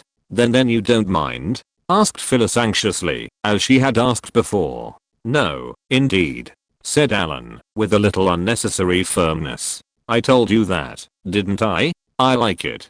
"So you did tell me," she said penitently. "But supposing Digunda hadn't picked out someone like you?" "That's just what I've often thought myself," said Phyllis naively. "She might have been much worse than I." "Oh, but I was frightened when I saw you first. I didn't know what you'd be like. And then, when I looked at you." "Well, when you looked at me?" demanded Alan. But Phyllis refused to go on. "But that's not all," said Alan. "What about men?" "What men?" asked Phyllis innocently. "Why, men you were interested in, of course," he answered. "There weren't any," said Phyllis. "I hadn't any place to meet them, or anywhere to entertain them, if I had met them." "Oh, yes, there was an old bookkeeper at the boarding house. All the boarders there were old. That was why the people at home had chosen it. They thought it would be safe. It was all of that." "Well, the bookkeeper?" demanded Alan. "You're straying off from your narrative." "The bookkeeper, Phyllis, my dear.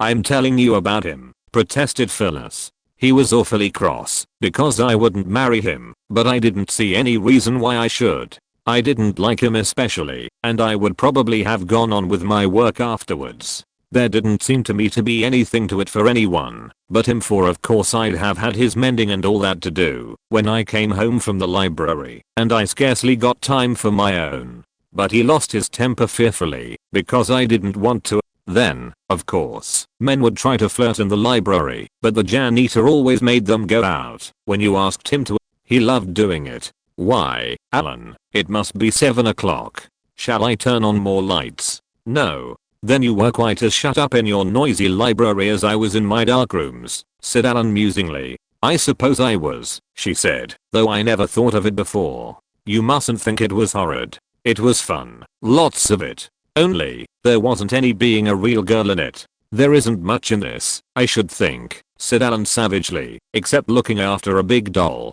Phyllis's laugh tinkled out. "Oh, I love playing with dolls," she said mischievously. "And you ought to see my new slippers. I have pink ones, and blue ones, and lavender and green, all satin and suede. And when I get time I'm going to buy dresses to match. And a banjo, maybe, with a self-teacher. There's a room upstairs where nobody can hear a thing you do. I've wanted slippers and a banjo ever since I can remember." "Then you're fairly happy?" demanded Alan suddenly. "Why, of course," said Phyllis, though she had not really stopped to ask herself before whether she was or not. There had been so many exciting things to do. "Wouldn't you be happy if you could buy everything you wanted, and everyone was lovely to you, and you had pretty clothes and a lovely house and a rose garden?" "Yes, if I could buy everything I wanted," said Alan. His voice dragged a little. Phyllis sprang up, instantly penitent. "You're tired, and I've been talking and talking about my silly little woes till I've worn you out," she said. "But Alan, you're getting better. Try to move this arm, the hand I'm holding. There. That's a lot more than you could do when I first came. I think it would be a good plan for a masseur to come down and see it." "Now look here, Phyllis," protested Alan. "I like your taste in houses and music boxes and bulldogs, but I'll be hanged if I'll stand for a masseur. There's no use. They can't do me any good, and the last one almost killed me. There's no reason why I should be tormented simply because a professional pounder needs the money." No, said Phyllis. "Not that kind. Wallace can have orders to shoot him or something if he touches your spinal column. All I meant was a man who would give the muscles of your arms and shoulders a little exercise. That couldn't hurt and might help you use them. That wouldn't be any trouble, would it? Please. The first minute he hurts, you can send him flying. You know they call massage lazy people's exercise." "I believe you're really interested in making me better," said Alan, after a long silence. "Why, of course," said Phyllis, laughing. "That's what I'm here for." But this answer did not seem to suit Alan, for some reason. Phyllis said no more about the masseur. She only decided to summon him, anyway. And presently Wallace came in, and turned all the lights on. 13 In due course of time June came. So did the masser, and more flowered frocks for Phyllis, and the wheelchair for Alan. The immediate effect of June was to bring out buds all over the rose trees of the flowered dresses, to make Phyllis very picturesquely pretty. As for the masser, he had more effect than anything else. It was as Phyllis had hoped. The paralysis of Alan's arms had been less permanent than anyone had thought, and for perhaps the last 3 years there had been little more the matter than entire loss of strength and muscle control from long disuse. By the time they had been a month in the country, Alan's use of his arms and shoulders was nearly normal, and Phyllis was having wild hopes that she confided to no one but Wallace of even more sweeping betterments. Alan slept much better from the slight increase of activity, and also perhaps because Phyllis had coaxed him outdoors as soon as the weather became warm and was keeping him there. Sometimes he lay in the garden on his couch. Sometimes he sat up in the wheelchair, almost always with Phyllis sitting or lying in her hammock near him, and the devoted Foxy pretending to hunt something nearby.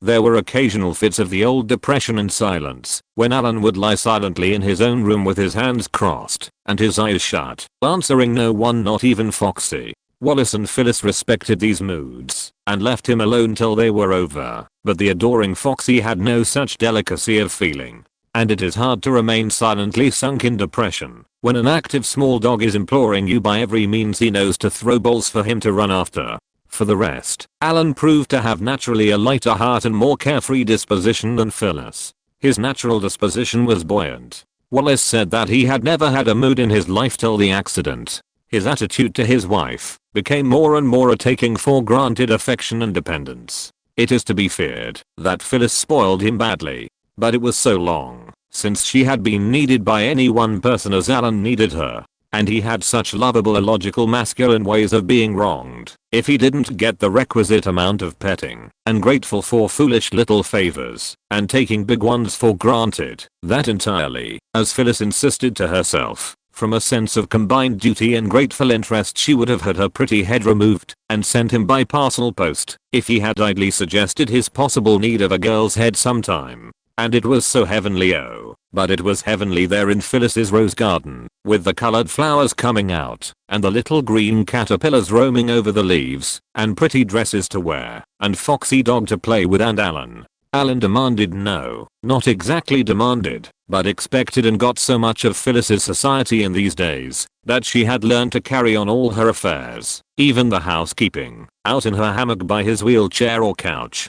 She wore large floppy white hats with roses on them, by way of keeping the sun off, but Alan, it appeared, did not think much of hats, except as an ornament for girls, and his uncovered curly hair was burned to a sort of goldy russet all through, and his pallor turned to a clear pale brown. Phyllis looked up from her work one of these heavenly last of June days, and tried to decide whether she really liked the change or not. Alan was handsomer unquestionably, though that had hardly been necessary. But the resignedly statuesque look was gone. Alan felt her look, and looked up at her. He had been reading a magazine, for Phyllis had succeeded in a large measure in reviving his taste for magazines and books. Well, Phyllis, my dear, said he, smiling, what's the problem now? I feel sure there is something new going to be sprung on me. Get the worst over. You wrong me, she said, beginning to thread some more pink embroidery silk.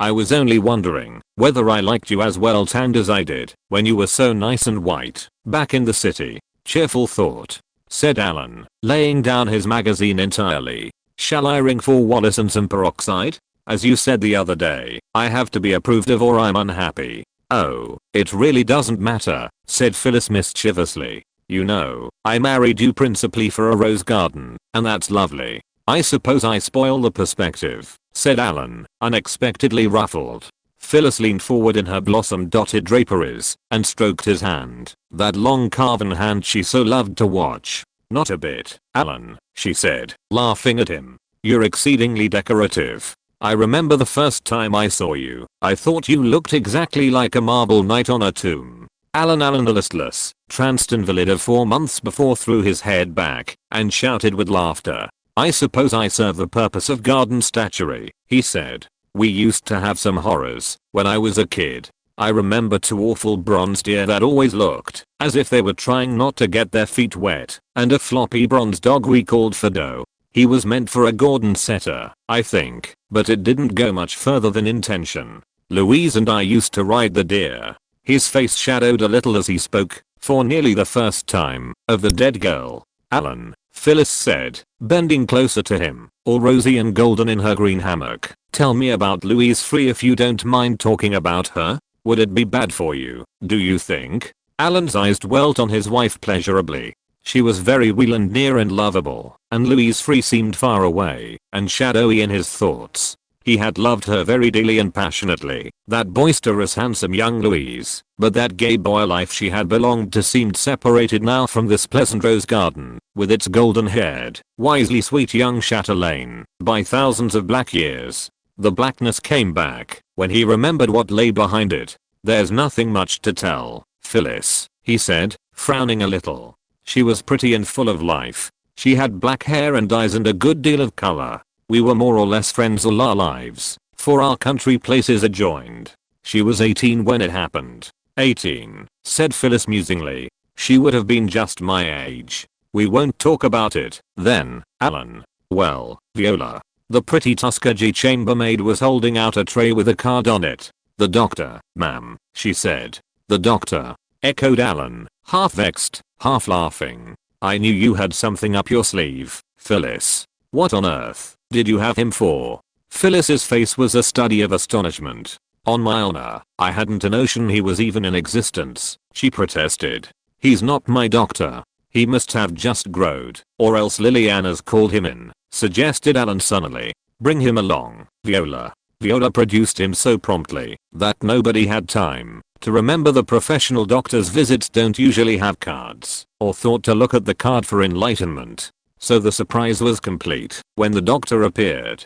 Johnny Hewitt, ejaculated Alan, throwing out both hands in greeting. Of all people. Well, you old fraud, pretending to be a doctor. The last I heard about you, you were trying to prove that you weren't the man that tied a mule into old Sumail's chair at college. I never did prove it, responded Johnny Hewitt, shaking hands vigorously, but the fellow said afterwards that I ought to apologize to the mule. He was a perfectly good mule. But I'm a doctor alright. I live here in Walraven. I wondered if it might be you by any chance, Alan, when I heard some Harringtons had bought here. But this is the first chance a promising young chickenpox epidemic has given me to find out. It's what's left of me, said Alan, smiling ruefully. And Phyllis, this doctor person turns out to be an old friend of mine. This is Mrs. Harrington, Johnny. Oh, I'm so glad, beamed Phyllis, springing up from her hammock and looking as if she loved Johnny.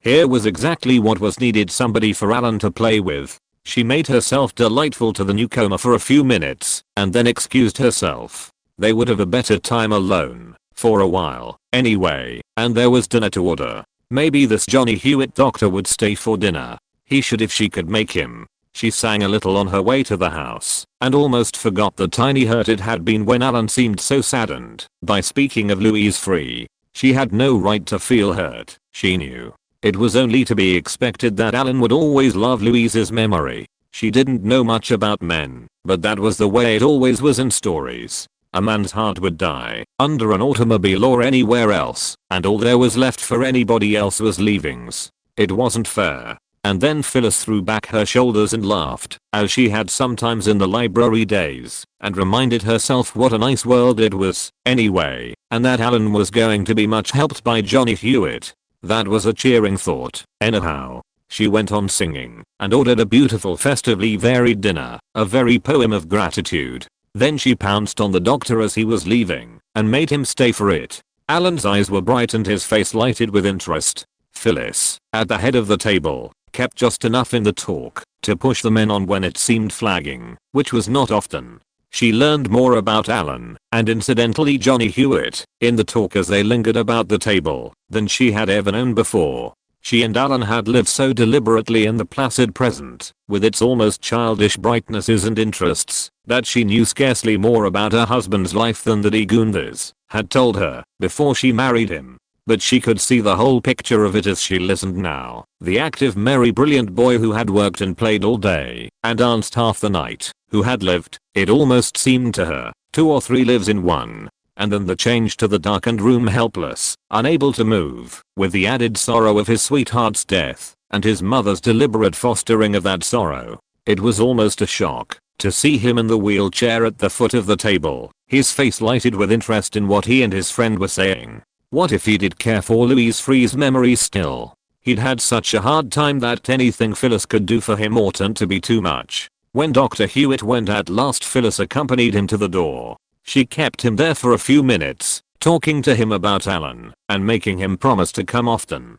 He agreed with her that, this much progress made, a good deal more might follow. He promised to come back very soon and see as much of them as possible. Alan, watching them, out of earshot, from the living room where he had been wheeled, saw Phyllis smiling warmly up at his friend, lingering in talk with him, giving him both hands in farewell, and he saw too Hewitt's rapt interest and long leave taking. At last the door closed, and Phyllis came back to him, flushed and animated. He realized, watching her return with that swift lightness of foot her long years of work had lent her, how young and strong and lovely she was, with the rose color in her cheeks and the light from above making her hair glitter. And suddenly her slim young strength and her bright vitality seemed to mock him, instead of being a comfort and support as heretofore. A young, beautiful, kind girl like that, it was natural she should like Hewitt, and it was going to come natural to Hewitt to like Phyllis. He could see that plainly enough. Tired, Alan Harrington? She asked brightly, coming over to him and dropping a light hand on his chair in a caressing little way she had dared lately. Kindness. Yes, she was the incarnation of kindness. Doubtless she had spoken to and touched those little ragamuffins she had told him of just so. He had got into a habit of feeling that Phyllis belonged to him absolutely. He had forgotten what was it she had said to him that afternoon, half in fun but oh, doubtless half in earnest, about marrying him for a rose garden. She had done just that. She had never made any secret of it. Why? How could she? Marrying him before she had spoken a half dozen words to him? But how wonderful she had been to him since, sometimes, almost as if she cared for him. He moved ungraciously. Don't touch me, Phyllis, he said irritably. Wallace, you can wheel me into my room. OH, said Phyllis, behind him. The little forlorn sound hurt him, but it pleased him too. So he could hurt her, if only by rudeness? Well, that was a satisfaction.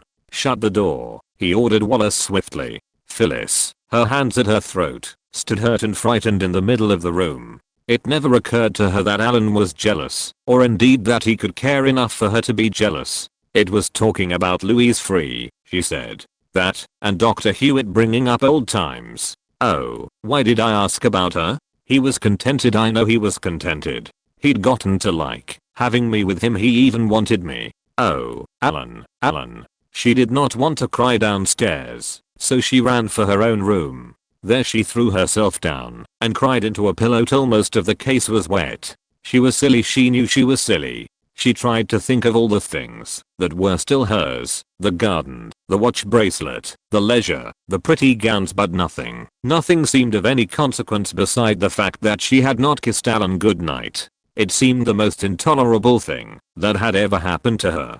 14. It was just as well, perhaps, that Phyllis did not do much sleeping that night, for at about 2 Wallace knocked at her door. It seemed like history repeating itself when he said, "Could you come to Mr. Allen, please? He seems very bad."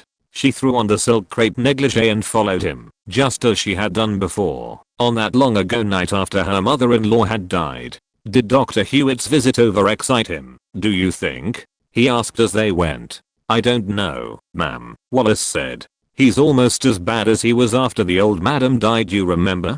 Oh, yes, said Phyllis mechanically. I remember. Alan lay so exactly as he had on that other night, that the strange surroundings seemed incongruous. Just the same, except that his restlessness was more visible, because he had more power of motion. She bent and held the nervously clenching hands, as she had before. What is it, Alan? She said soothingly. Nothing, said her husband savagely. Nerves, hysteria, any other silly womanish thing a cripple could have. Let me alone, Phyllis. I wish you could put me out of the way altogether. Phyllis made herself laugh. though her heart hurried with fright. She had seen Alan suffer badly before, be apathetic, irritable, despondent, but never in a state where he did not cling to her. "I can't let you alone," she said brightly. "I've come to stay with you till you feel quieter. Would you rather I talked to you, or kept quiet?" "Oh, do your wifely duty, whatever it is," he said. "It was a mistake, the whole thing. You've done more than your duty, child, but oh, you'd better go away." Phyllis's heart turned over. Was it as bad as this? Was he as sick of her as this? "You mean you think," she faltered, "it was a mistake, our marriage?" "Yes," he said restlessly. "Yes. It wasn't fair." She had no means of knowing that he meant it was unfair to her. She held on to herself, though she felt her face turning cold with a sudden pallor of fright. "I think it can be annulled," she said steadily. "No, I suppose it wasn't fair." She stopped to get her breath and catch at the only things that mattered: steadiness, quietness, ability to soothe Alan. "It can be annulled," she said again evenly. "But listen to me now, Alan. It will take quite a while. It can't be done tonight, or before you are stronger. So for your own sake you must try to rest now. Everything shall come right. I promise you it shall be annulled. But forget it now, please. I'm going to hold your wrists and talk to you, recite things for you, till you go back to sleep." She wondered afterwards how she could have spoken with that hard serenity, how she could have gone steadily on with story after story, poem after poem, till Alan's grip on her hands relaxed and he fell into a heavy, tired sleep. "But you see he's all I have, but you see he's all I have. Good night, Wallace." She sat on the side of the bed and looked at him, lying still against his white pillows. She looked, and presently the tears began to slide silently down her cheeks. She did not lift her hands to wipe them away. She sat and cried silently, openly, like a desolate, unkindly treated child. Mrs. Allen, ma'am," came Wallace's concerned whisper from the doorway. "Don't take it as hard as that. It's just a little relapse. He was overtired. I shouldn't have called you, but you always quiet him so." Phyllis brushed off her tears and smiled. "You seem to have to do so much smiling in this house." "I know," she said. "I worry about his condition too much. But you see he's all I have. Good night, Wallace." Once out of Alan's room, she ran at full speed till she gained her own bed, where she could cry in peace till morning, if she wanted to, with no one to interrupt. That was alright. The trouble was going to be next morning. But somehow, when morning came, the old routine was dragged through with. Directions had to be given the servants as usual, Alan's comfort and amusement seen to, just as if nothing had happened. It was a perfect day, golden and perfumed, with just that little tang of fresh winterness that June days have in the northern states. And Alan must not lose it. He must be wheeled out into the garden. She came out to him, in the place where they usually sat, and sank for a moment in the hammock. That afternoon, she had avoided him all the morning. "I just came to see if everything was alright," she said, leaning toward him in that childlike earnest way he knew so well. "I don't need to stay here if I worry you." "I'd rather you'd stay, if you don't mind," he answered.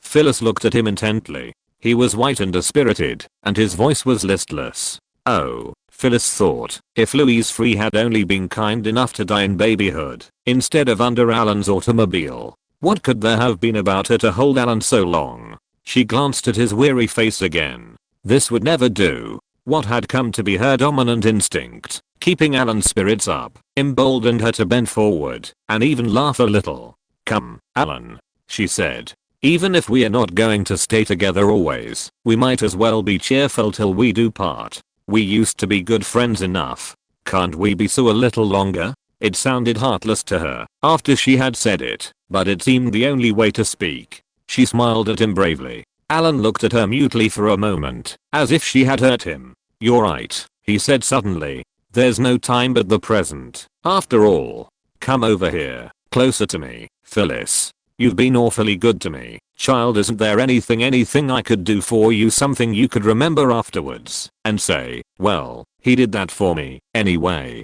Phyllis's eyes filled with tears. "You have given me everything already," she said, catching her breath. She didn't feel as if she could stand much more of this. "Everything," he said bitterly. "No, I haven't. I can't give you what every girl wants, a well, strong man to be her husband, the health and strength that any man in the street has. Oh, don't speak that way, Alan. She bent over him sympathetically, moved by his words. In another moment the misunderstanding might have been straightened out if it had not been for his reply. I wish I never had to see you at all, he said involuntarily. In her sensitive state of mind the hurt was all she felt, not the deeper meaning that lay behind the words. I'll relieve you of my presence for a while, she flashed back. Before she gave herself time to think, she had left the garden with something which might be called a flounce. When people say things like that to you, she said as she walked away from him, it's carrying being an invalid a little too far. Alan heard the side door slam. He had never suspected before that Phyllis had a temper. And yet, what could he have said? But she gave him no opportunity to find out. In just about the time it might take to find gloves and a parasol, another door clanged in the distance. The street door. Phyllis had evidently gone out. Phyllis, on her swift way down the street, grew angrier and angrier. She tried to persuade herself to make allowances for Alan, but they refused to be made. She felt more bitterly toward him than she ever had toward anyone in her life. If she only hadn't leaned over him and been sorry for him just before she got a slap in the face like that. She walked rapidly down the main street of the little village. She hardly knew where she was going. She had been called on by most of the local people, but she did not feel like being agreeable or making formal calls just now. And what was the use of making friends anyway when she was going back to her ags? Poor little Cinderella that she was. Below and around and above everything else came the stinging thought that she had given Alan so much, that she had taken so much for granted. Her quick steps finally took her to the outskirts of the village, to a little green stretch of woods. There she walked up and down for a while, trying to think more quietly. She found the tide of her anger ebbing suddenly, and her mind forming all sorts of excuses for Alan. But that was not the way to get quiet thinking of Alan. She tried to put him resolutely from her mind and think about her own future plans. The first thing to do, she decided, was to rub up her library work a little. It was with an unexpected feeling of having returned to her own place that she crossed the marble floor of the village library. She felt as if she ought to hurry down to the cloakroom instead of waiting leisurely at the desk for her card.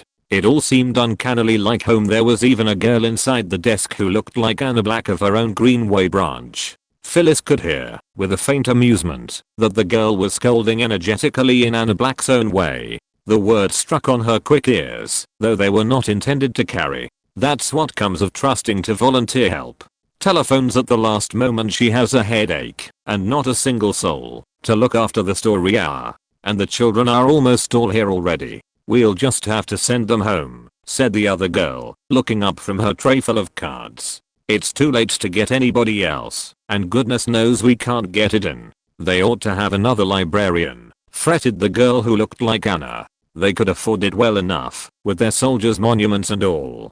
Phyllis smiled to herself from where she was investigating the card catalogue. It all sounded so exceedingly natural. Then that swift instinct of hers to help caught her over to the desk, and she heard herself saying, I've had some experience in storytelling. Maybe I could help you with the story hour. I couldn't help hearing that your storyteller has disappointed you. The girl like Anna fell on her with rapture. Heaven must have sent you, she said. The other one, evidently slower and more cautious by nature, rose too and came toward her. You have a card here, haven't you? She said. I think I've seen you. Yes, Phyllis said, with a pang at speaking the name she had grown to love bearing. I'm Mrs. Harrington, Phyllis Harrington. We live at the other end of the village. Oh, in the house with the garden all shut off from the lane, said the girl like Anna, delightedly. That lovely old house that used to belong to the Jamesons. Oh, yes, I know. You're here for the summer, aren't you? And your husband has been very ill. Exactly, said Phyllis, smiling, though she wished people wouldn't talk about Alan. They seemed possessed to mention him. We'll be obliged forever if you'll do it, said the other girl, evidently the head librarian. Can you do it now? The children are waiting. Certainly, said Phyllis, and followed the younger girl straightway to the basement, where, it seemed, the story hour was held. She wondered, as they went, if the girl envied her expensively perishable summer organdy, with its flying sashes and costly accessories, if the girl thought about her swinging jewelries and endless leisure with a wish to have them for herself. She had wanted such things, she knew, when she was being happy on $50 a month. And perhaps some of the women she had watched then had heartaches under their furs. The children, already sitting in a decorous ring on their low chairs, seemed after the first surprise to approve of Phyllis. The librarian lingered for a little by way of keeping order, if it should be necessary, watched the competent sweep with which Phyllis gathered the children around her, heard the opening of the story, and left with an air of astonished approval. Phyllis, late best storyteller of the Greenway branch, watched her go with a bit of professional triumph in her heart. She told the children stories till the time was up, and then just one story more. She had not forgotten how, she found.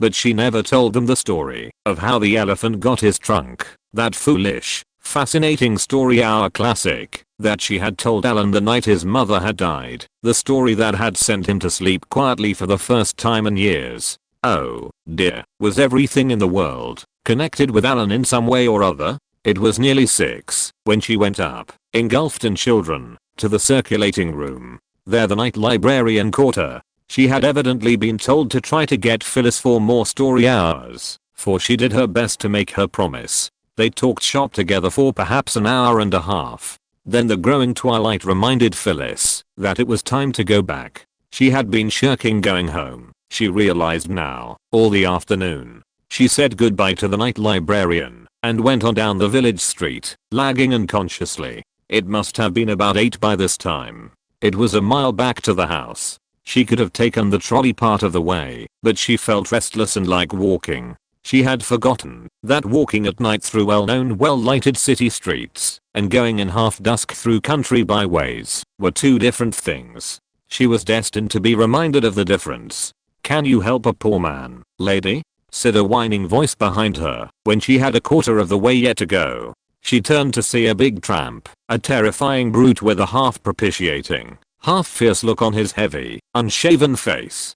She was desperately frightened. She had been spoken to once or twice in the city, but there was always a policeman or a house you could run into if you had to. But here, in the unguarded dusk of a country lane, it was a different matter. The long gold chain that swung below her waist, the big diamond on her finger, the gold mesh purse, all the jewelry she took such a childlike delight in wearing, she remembered them in terror. She was no brown-clad little working girl now, to slip along disregarded.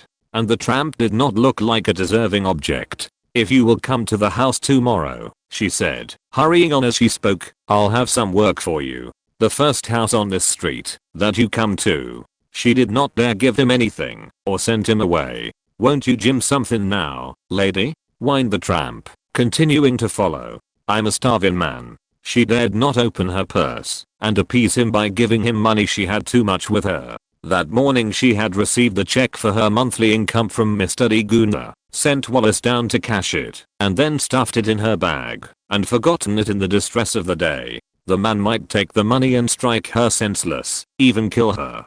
"Tomorrow," she said, going rapidly on. She had now what would amount to about 3 city blocks to traverse still. There was a short way from outside the garden hedge through to the garden, which cut off about a half block. If she could gain this, she would be safe. "No, you don't," snarled the tramp as she fled on. "You'll set that bullpup of yours on me. I been there and come away again. You just gem some of them rings and things and we'll call it square, me fine lady." Phyllis's heart stood still at this open menace, but she ran on still. A sudden thought came to her. She snatched her gilt sash buckle, a pretty thing, but of small value, from her waist, and hurled it far behind the tramp. In the half light it might have been her gold mesh bag. "There's my money, go get it," she gasped and ran for her life. The tramp, as she had hoped he would, dashed back after it and gave her the start she needed. Breathless, terrified to death, she raced on, tearing her frock, dropping the library cards and parasol she still had held in her hand. Once she caught a sash on a tree wire, once a slipper heel caught and nearly threw her. The chase seemed unending. She could hear the dreadful footsteps of the tramp behind her and his snarling, swearing voice panting out threats. He was drunk, she realized with another thrill of horror. It was a nightmare happening. On and on she stumbled, fell, caught herself, but the tramp had gained. Then at last the almost invisible gap in the hedge, and she fled through. Alan!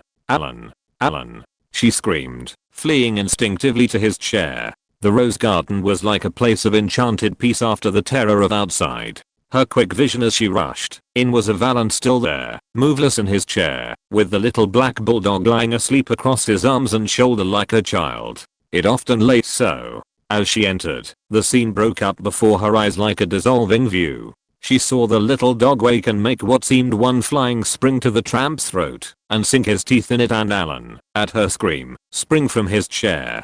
Phyllis forgot everything at the sight of Alan, standing. Wallace and the outdoor man, who had run to the spot at Phyllis's screams, were dealing with the tramp, who was writhing on the grass, choking and striking out wildly. But neither Phyllis nor Alan saw that, which caught the other in an embrace they never knew. They stood locked together, forgetting everything else, he in the idea of her peril, she in the wonder of his standing.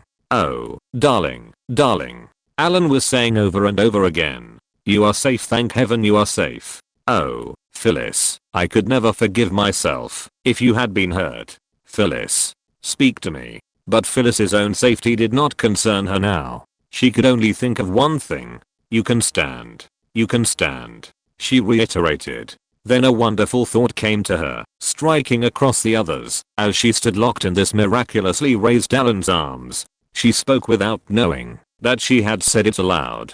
"Do you care, too?" she said very low. Then the dominant thought returned. "You must sit down again," she said hurriedly, to cover her confusion, and what she had said.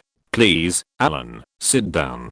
Please, dear, you'll tire yourself." Alan sank into his chair again, still holding her. She dropped on her knees beside him, with her arms around him. She had a little leisure now to observe that Wallace, the ever resourceful, had tied the tramp neatly with the outdoor man's suspenders, which were nearer the surface than his own, and succeeded in prying off the still unappeased Foxy, who evidently was wronged at not having the tramp to finish. They carried him off, into the back kitchen garden. Alan, now that he was certain of Phyllis's safety, paid them not the least attention. "Did you mean it?" he said passionately. "Tell me, did you mean what you said?" Phyllis dropped her disheveled head on Alan's shoulder. "I'm afraid I'm going to cry, and I know you don't like it," she panted. Alan half drew, half guided her up into his arms. "Was it true?" he insisted, giving her an impulsive little shake. She sat up on his knees, wide-eyed and wet-cheeked like a child. "But you knew that all along," she said. "That was why I felt so humiliated. It was you that I thought didn't care." Alan laughed joyously. "Care?" he said. "I should think I did, first, last, and all the time. Why, Phyllis, child, didn't I behave like a brute because I was jealous enough of John Hewitt to throw him in the river? He was the first man you had seen since you married me, attractive, and well, and clever, and all that. It would have been natural enough if you'd liked him." "Liked him?" said Phyllis in disdain. "When there was you. And I thought it was the memory of Louise Free that made you act that way. You didn't want to talk about her, and you said it was all a mistake." "I was a brute," said Alan again. "It was the memory that I was about as useful as a rag doll, and that the world was full of live men with real legs and arms, ready to fall in love with you." "There's nobody but you in the world," whispered Phyllis. "But you're well now, or you will be soon," she added joyously. She slipped away from him. "Alan, don't you want to try to stand again? If you did it then, you can do it now." "Yes, by Jove, I do," he said. But this time the effort to rise was noticeable. Still, he could do it, with Phyllis's eager help. "It must have been what Dr. Hewitt called neurasthenic inhibition," said Phyllis, watching the miracle of a standing Alan. "That was what we were talking about by the door that night, you foolish boy. Oh, how tall you are. I never realized you were tall, lying down, somehow. I don't have to bend very far to kiss you, though," suggested Alan, sweetening the action to the word. But Phyllis, when this was satisfactorily concluded, went back to the great business of seeing how much Alan could walk. He sat down again after a half-dozen steps, a little tired in spite of his excitement. "I can't do much at a time yet, I suppose," he said a little ruefully. Do you mean to tell me, sweetheart, come over here closer, where I can touch you? You're awfully far away. Do you mean to tell me that all that ailed me was I thought I couldn't move? Oh, no, explained Phyllis, moving her chair close, and then, as that did not seem satisfactory, perching on the arm of Alan's. You've been unable to move for so long that when you were able to at last, your subconscious mind clamped down on your muscles and was convinced you couldn't. So no matter how much you consciously tried, you couldn't make the muscles go till you were so strongly excited it broke the inhibition, just as people can lift things in delirium or excitement that they couldn't possibly move at other times. Do you see? I do, said Alan, kissing the back of her neck irrelevantly. If somebody tried to shoot me up 5 years ago, I might be a well man now. That's a beautiful word of yours, Phyllis. Inhibition. What a lot of big words you know. Oh, if you won't be serious, said she. We'll have to be, said Alan, laughing, for here's Wallace, and, as I live, from the direction of the house. I thought they carried our friend the tramp out through the hedge. He must have gone all the way around. Phyllis was secretly certain that Wallace had been crying a little, but all he said was, "We've taken the tramp to the lockup, sir." But his master and his mistress were not so dignified. They showed him exhaustively that Alan could really stand and walk, and Alan demonstrated it, and Wallace nearly cried again. Then they went in, for Phyllis was sure Alan needed a thorough rest after all this. She was shaking from head to foot herself with joyful excitement, but she did not even know it. And it was long past dinner time, though everyone but Liliana, to whom the happy news had somehow filtered, had forgotten it. "I've always wanted to hold you in my arms, this way," said Alan late that evening, as they stood in the rose garden again, "but I thought I never would." "Phyllis, did you ever want me to?" It was too beautiful a moonlight night to waste in the house, or even on the porch. The couch had been wheeled to its accustomed place in the rose garden, and Alan was supposed to be lying on it as he often did in the evenings. But it was hard to make him stay there. "Oh, you must lie down," said Phyllis hurriedly, trying to move out of the circle of his arms. "You mustn't stand till we find how much is enough. I'm going to send for the wolfhound next week. You won't mind him now, will you? Did you ever want to be here in my arms, Phyllis?" "Of course not," said Phyllis, as a modest young person should. But, well, my wife. I've often wondered just where I'd reach to," said Phyllis in a rush. "Alan, please don't stand any longer. I'll lie down, if you'll sit on the couch by me." "Very well," said Phyllis, and sat obediently in the curve of his arm, when he had settled himself in the old position, the one that looked so much more natural for him. "Mine, every bit of you," he said exultantly. "Heaven bless that tramp. And to think we were talking about annulments. Do you remember that first night, dear, after mother died? I was half mad with grief and physical pain. And Wallace went after you. I didn't want him to, but he trusted you from the first, good old Wallace. And you came in with that swift, sweeping step of yours, as I've seen you come 50 times since half flying. It seemed to me then, with all your pretty hair loose, and an angelic sort of a white thing on. I expect I was a brute to you. I don't remember how I acted, but I know you sat on the bed by me, and took both my wrists in those strong little hands of yours, and talked to me, and quieted me till I fell fast asleep. You gave me the first consecutive sleep I'd had in 4 months. It felt as if life and calmness and strength were pouring from you to me. You stayed till I fell asleep." "I remember," said Phyllis softly. She laid her cheek by his, as it had been on that strange marriage evening that seemed so far away now. "I was afraid of you at first. But I felt that too, as if I were giving you my strength. I was so glad I could. And then I fell asleep too, over on your shoulder." "You never told me that," said Alan reproachfully. Phyllis laughed a little. "There never seemed to be any point in our conversations where it fitted in neatly," she said demurely. Alan laughed too. "You should have made one. But what I was going to tell you was, I think I began to be in love with you then. I didn't know it, but I did. And it got worse and worse, but I didn't know what ailed me till Johnny drifted in, bless his heart. Then I did. Oh, Phyllis, it was awful. To have you with me all the time, acting like an angel, waiting on me hand and foot, and not knowing whether you had any use for me or not. And you never kissed me goodnight last night." Phyllis did not answer. She only bent a little and kissed her husband on the lips, very sweetly and simply, of her own accord. but she said nothing then of the long restless half happy half wretched time when she had loved him and never even hoped he would care for her. There was time for all that. There were going to be long joyous years together, years of being a real woman, as she had so passionately wished to be that day in the library. She would never again need to envy any woman happiness, or love or laughter. It was all before her now, youth and joy and love, and Alan, her Alan, soon to be well, and loving her, loving nobody else but her. "Oh, I love you, Alan," was all she said. The Rose Garden Husband, by Margaret Widdemer.